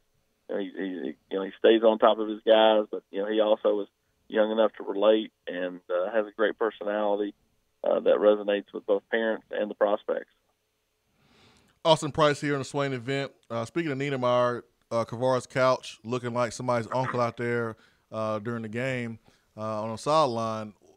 Looks like it's a 3-man race. He wants to play for a winner. We were talking about this earlier in the show. Maybe it was off air, but when you think about it, Kavara's couch could be competing for a lot if he picked Tennessee in his second year. Next year, obviously, I don't think Tennessee's going to be in a position to go compete for an East championship, but his sophomore year, 2020, anything is possible. Well, it is. I still think Clemson's the likely destination for Kavara's Crouch. They're a more ready-made winner than Tennessee is right now. I think ultimately that matters to him a lot. And he was pretty, blunt that Tennessee right now just doesn't have enough players. And again, you can look at it that as, he can become one of the players here. But I look at it more like, he wants guys around him. He doesn't want to be, one of 2 or 3 guys. He wants to be, one of 25 guys like there are at Clemson at this moment. So I think Clemson's the favorite to land Kavara's Crouch. But obviously Tennessee's done enough the last couple of weeks to at least get him back on campus this past weekend for another look. And, when that happens, then, anything's possible. Like I said, I think Clemson would be the school. We do a shindig every year or on National Signing Day. Also, when we go over Dead End BBQ, we celebrate. We have a little barbecue breakfast. And because Tennessee's recruiting so well and you have this early signing period, people are starting to ask, hey, we're going to do 2? We're going to do 2? We're going to do 2? Because of the potential of fireworks. But there's also a potential of kids who may sign, but the public may not know. Is that a pretty big possibility for Tennessee to maybe sign some guys and they keep it on the hush-hush for a later event? I think that's a possibility for all schools across the board because, a year ago, Jameer Johnson signed and then did not announce until, a week or so later. I think you could see more kids do that this year. Go ahead and sign, have that school keep it quiet. Now, granted, that's going to be hard. There's just so many moving parts. Yep. More and more people know. They tell one person, that person tells one person, that person tells 12 people. But, I think you may see that and then let's say player X signs, in December, but wants to wait and then announce his decision, at one of the All-Star games. I think that's a real possibility this year and maybe even going forward. Austin, who are some guys we haven't talked about that Tennessee are in good positions with, and that we as a fan base should really, really know about and keep our eyes on? Well, Jason, I think basically all the names that are really out there. I mean, there's the Witherspoon kid from North Alabama, who's a running back that Tennessee brought in for for a visit this past weekend. To me, he's down the list. I think Tennessee's staff likes him, but he's not Eric Gray and he's not John Emery. The wide receiver position was kind of covered all those guys: Javonte Payton, Joffrey Brown. Will Jalen Ellis ever make it here? That's a big question. Defensive line, I think there are some guys Tennessee, has been reaching out to, been talking to, but I think they want to try to keep that quiet right now. We are almost to the end of this 2019 class, but this next year's class, 2020, in the state of Tennessee with the offensive lineman has a chance to be a special class, and everyone gets caught up with the top 10 ranking and the top 5 ranking, but there's a real possibility that Tennessee could be one of those teams that's pushing to be in the top 5 next year. Where is Tennessee with some of those top in-state 2020 kids? I know there was a 5-star linebacker from Virginia that was in town, 2020 kid, over the weekend, but kind of give us a preview of the 2020 class and kind of where Tennessee looks right now with some of those kids. Well, they do have a really good in-state crop of linemen next year, whether that be Omari Thomas, Ray Curry, Chris Morris. You go right down the line and see several 2020 guys that, you feel like Tennessee will have a shot at. Marcus Henderson's another guy out of Memphis. And then, there's some decent skill guys. Keyshawn Lawrence was in town this past weekend. He's a 4-star corner from Innsworth and Nashville. And so when you look across the state, there's a handful of guys that you feel like, hey, Tennessee's really positioned themselves nicely for. A guy like Reggie Grimes, who, his dad played at Alabama. If he doesn't go to Alabama, I think Tennessee would be the pick there. He's a versatile athlete, can play running back or linebacker at the next level.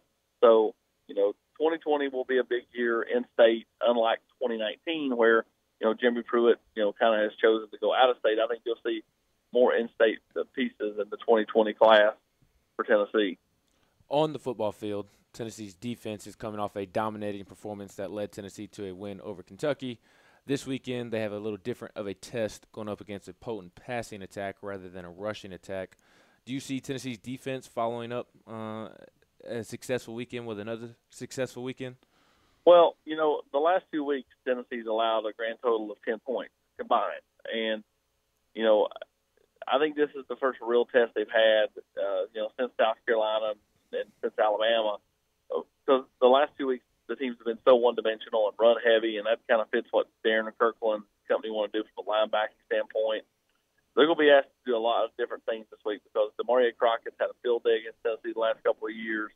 Obviously, Drew Rock is, what he is. And Missouri's balanced, 21 touchdowns rushing, 21 touchdowns throwing. And, I think it's going to put a lot of stress on Tennessee's defense.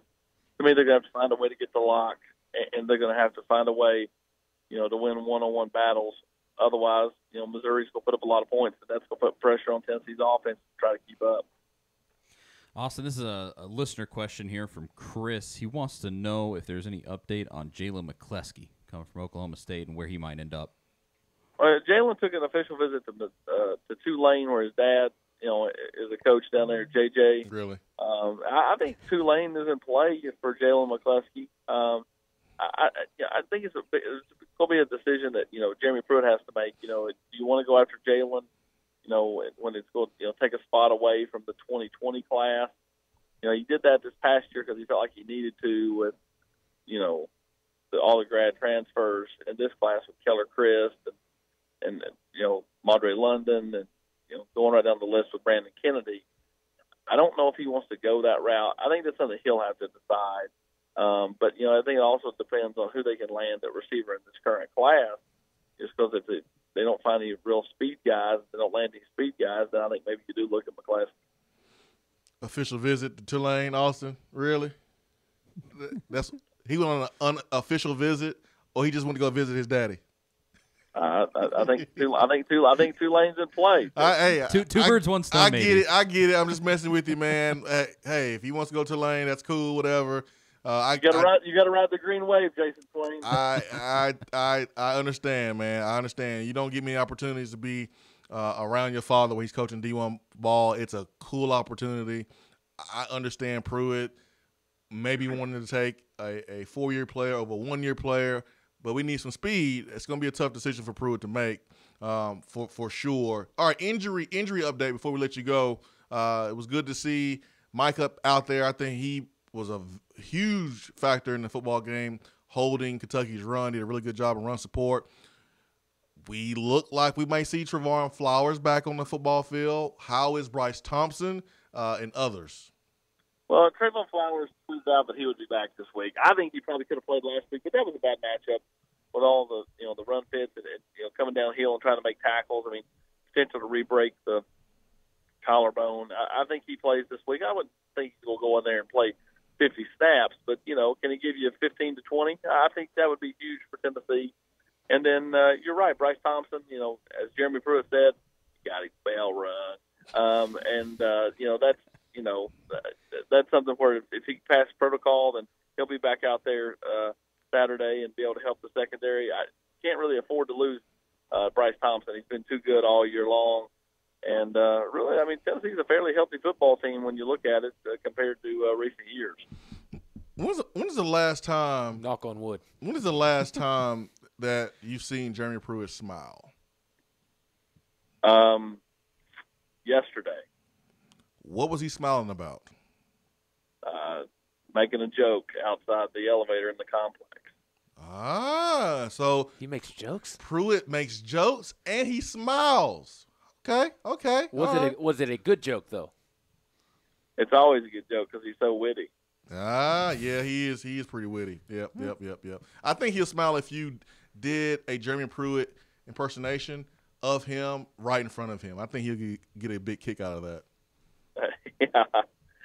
You should try it. Yeah, he and Chris Lowe. You should try it, man. Austin, thanks so much for your time. VolQuest.com is the website, and I really, really appreciate your time this morning. I know you're super busy, Austin. Very, very busy. We thank you for joining the show, buddy. Appreciate it, guys. Thank you. See you. Chris just texted me. Says he always smiles when he sees Austin. Talking about Jeremy Pruitt. Chris Lowe, how about that? Listening even when he's not on the show. That is special right there. That's when you know you've made it big time, when Chris Lowe is listening to you. I mean, you are Hollywood for a reason. No, man, that's CeeLo. CeeLo's Hollywood. CeeLo's been on TV way more than me.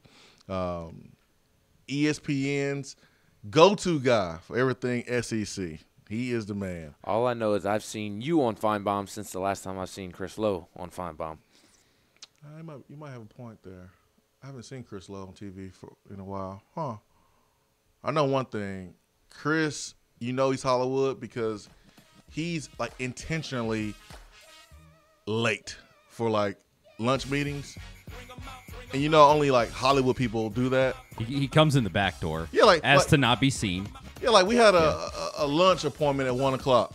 Chris will get there at 12:45 early and sit in his car and won't come in until 1:10, so he can be just a little bit late. Cause that's what Hollywood folks do. That's Chris Lowe. That's Chris Lowe for you. He's like, well, I was sitting in the car. I couldn't come in on time. I was on the phone with Nick Saban. And plus Nick Saban called me. Had to give him some advice, and then Lane called me. Chris, I hope you got your answer ready because I'm going to ask you about Lane Kiffin's tweet tomorrow. So you better work on it right now. I'm asking you tomorrow about that tweet, Chris Lowe. So you better work on your response. Swain Event, fueled by Dead End BBQ, Hour 3, powered by Low T Center and lowtcenter.com. Stay with us.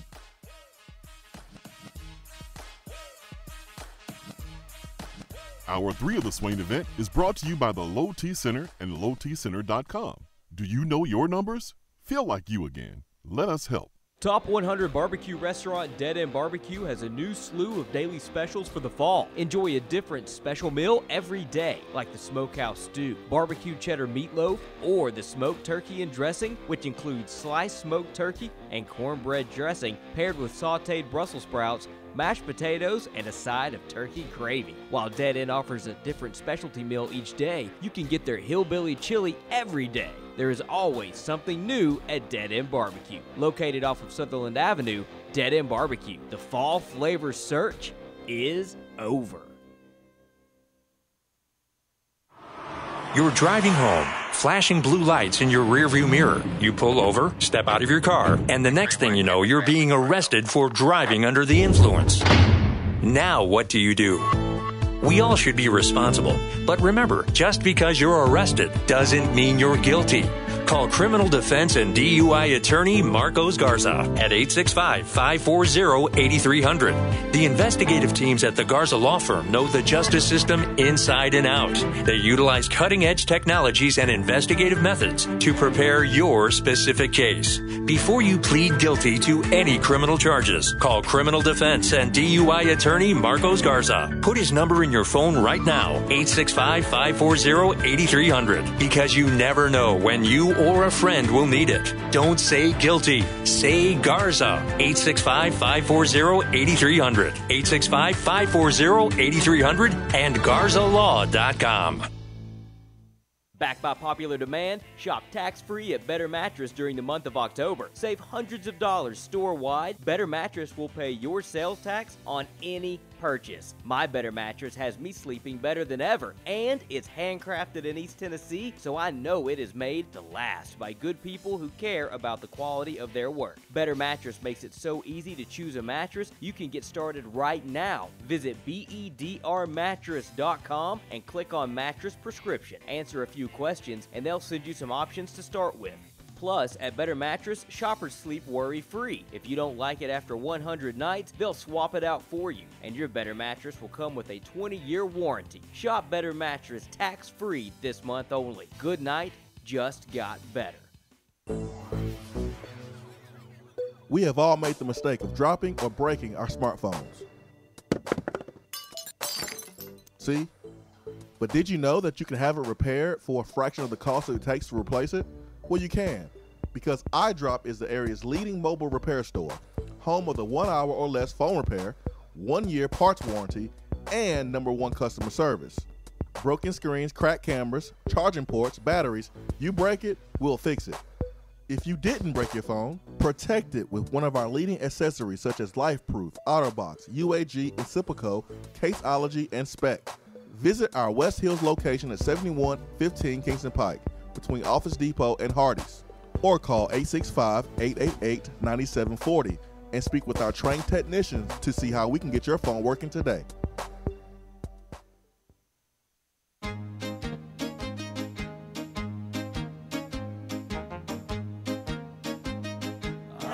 Goes your car insurance. Nobody likes surprises, so switch to Erie Rate Lock. Get a great rate that stays that way even after an accident, ticket, or inflation. In fact, it's locked until you change a car, driver, or your address.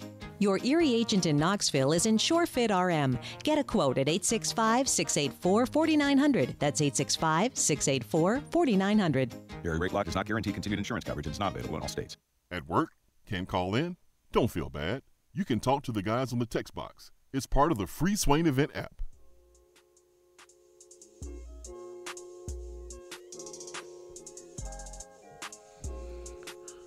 Oh, Chris Lowe, only person on TV more than Swain is Judge Judy.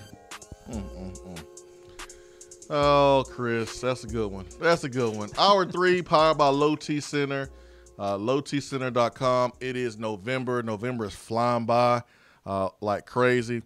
When it comes to taking care of your health, the first step sometimes is the hardest, and Low T Center is making it easier for you to take that first step.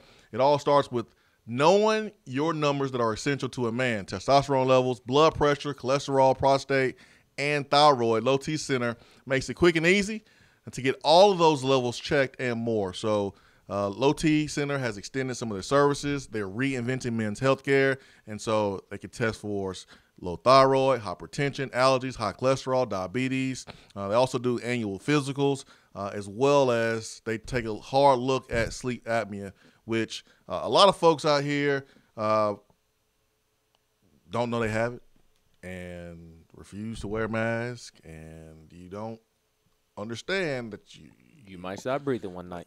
You're not breathing. You're not breathing when you sleep. So put down the macho act. What's more important? How you look when you sleep, and you can't even see yourself. Who cares if you wear a mask? You can't even see yourself. And I promise you, the wifey does not care if you're wearing that mask because she wants you to wear that mask because I bet you're keeping her up all night with the snoring. Correct. Not like men who get caught up in the CPAP are like those that care about rims that much. It's like Chris Rock stand-up. He said, you know the thing about rims? You can't even see them. You can't even see rims. You have to look at someone else's reaction to whether or not your rims are nice or not. You got to look at them and go, ooh, look at those rims, for them to validate how good your rims look. CPAP, dude, you're not even awake. You can't even see it. So why does it matter what the mask look like? It's about you being able to breathe and live longer. And so I'm glad that the Low T Center is extending their services and including sleep apnea. Really important. I can't hate on the rims right now. I'm still waiting on my check from Saban to clear so I can put rims on my Charger. You got should look good when you get that. It's Charger, and then you got to make some plays. You make some plays, then you'll get the rims. Can't get it all, man. You haven't made a play yet. Make a play. Make a play. You got to make a play first. Okay. Then you'll get the rims. That's part of the deal. Note to self. Don't mess with Britt McMurphy. Charlie? Correct. Dude has all the receipts.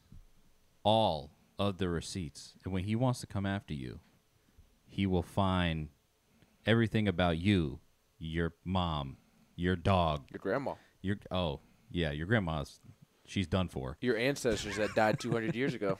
Exposed. Brett McMurphy, 9:41 a.m., tweets thus: multiple sources tell Watch Stadium that Urban Meyer helped cover up a racially charged practice altercation between former assistant Zach Smith and former Buckeye Trevon Grimes in 2017. Ohio State admits there was an interaction between Smith and Grimes, but they deny the racial slur. He's coming for the throat. Coming for Zach Smith because Zach Smith been shooting his mouth off, and he's also coming for Urban. If I am Ohio State, you better get to Trevon Grimes, and you better drop a bag off. You better get him a Charger. You better you better pay, because if this is true and this gets out, you can kiss recruiting at Ohio State goodbye. Goodbye. Urban Meyer at Ohio State recruiting, kiss it goodbye. I'm still puzzled that parents are letting their kids go to Ohio State with Urban Meyer as a coach there as it is. But if this is true, man, my black self wouldn't even look at Ole Miss coming out of high school because it's in Ole Miss. It's in Mississippi. You can put two and two together. Imagine a grandma, a mom, or dad being recruited by Ohio State and this stuff comes out to be true. Oh, no. Jim Harbaugh is smiling from ear to ear right now, because this only helps Michigan.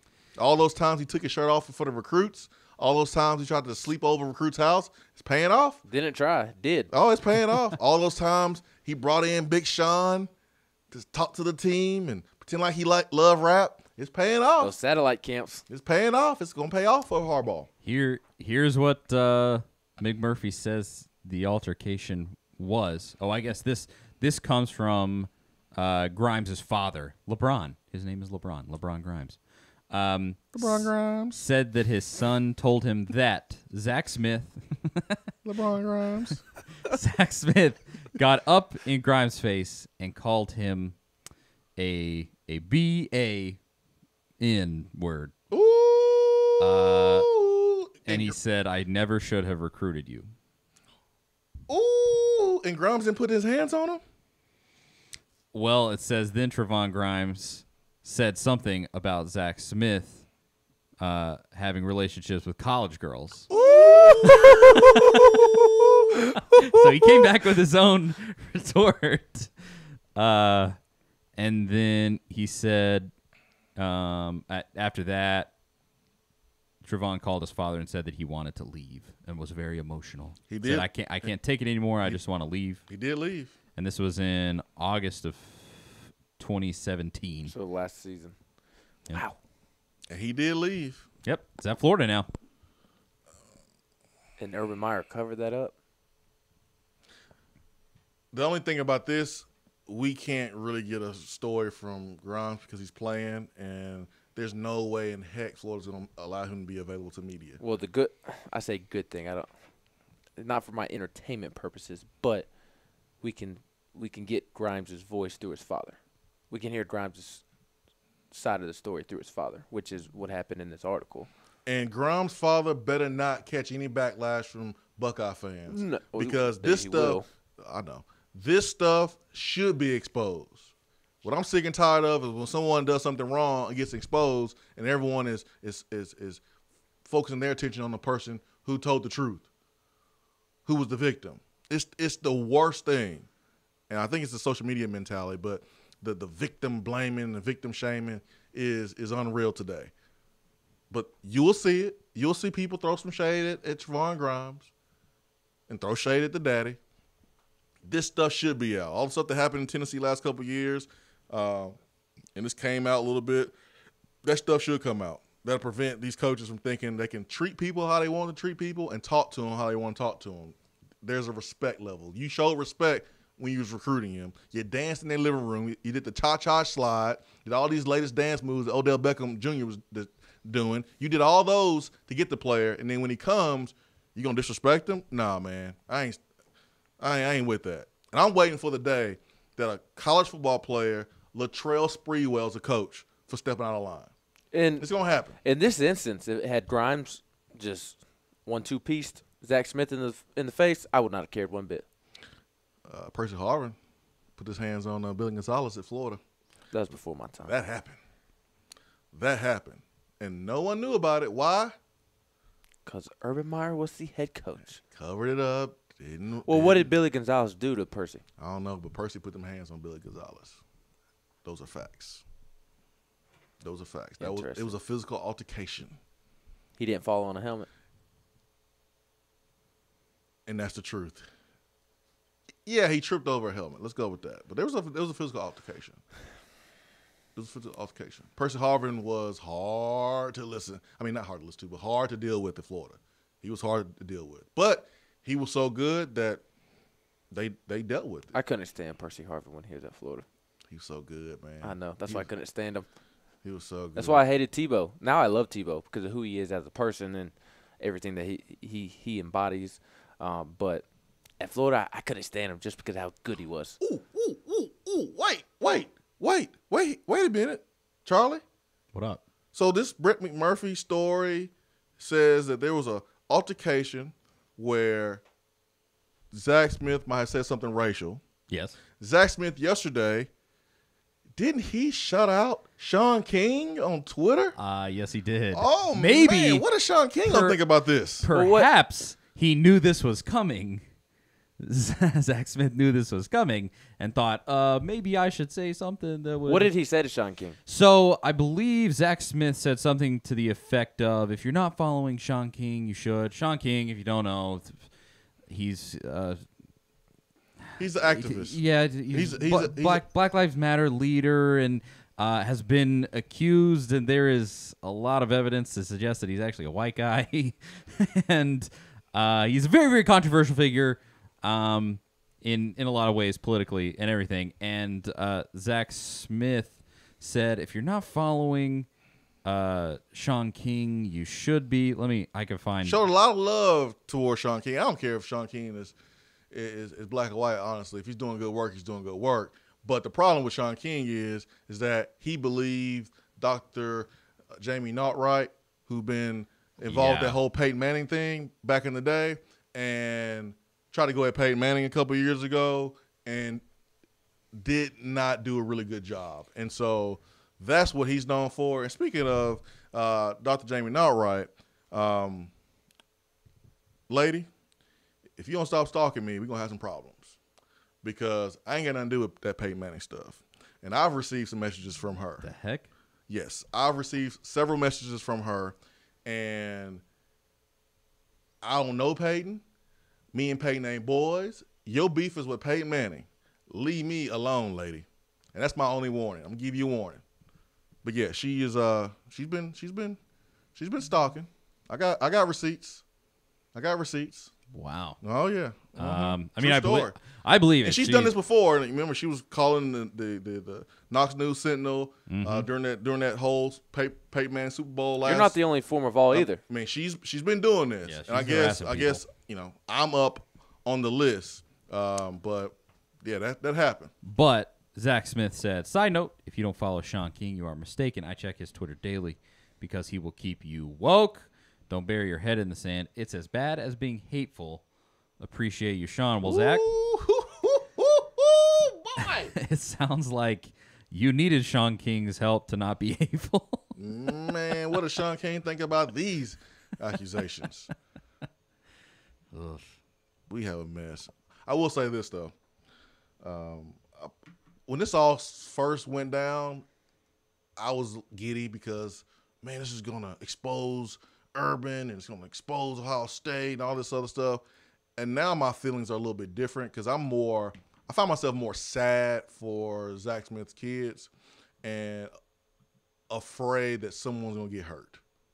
Like, this is a train moving at 1,000 warp miles an speed, and the only way it stops unless it hits something. And Zach Smith is that train. He's a moving train. And I don't see how this is going to end well for Zach Smith and people around Zach Smith. I just feel bad for his kids. And so apparently he's going to make a public appearance on a radio station today. And Brett McMurphy is really smart because he dropped that this morning. And there's no way that the host that will host Zach Smith won't ask him about these allegations because he would be doing his job if he didn't. So we'll see what happens today. For Ben McKee and Charlie Burrs, I am Jason Swain. Swain Events fueled by Dead End BBQ. Today's lunch special is the cheddar smoked meatloaf at Dead End BBQ. You need to get over there and get you some of that today. It is phenomenal. Have a great day. Peace and love. We are out.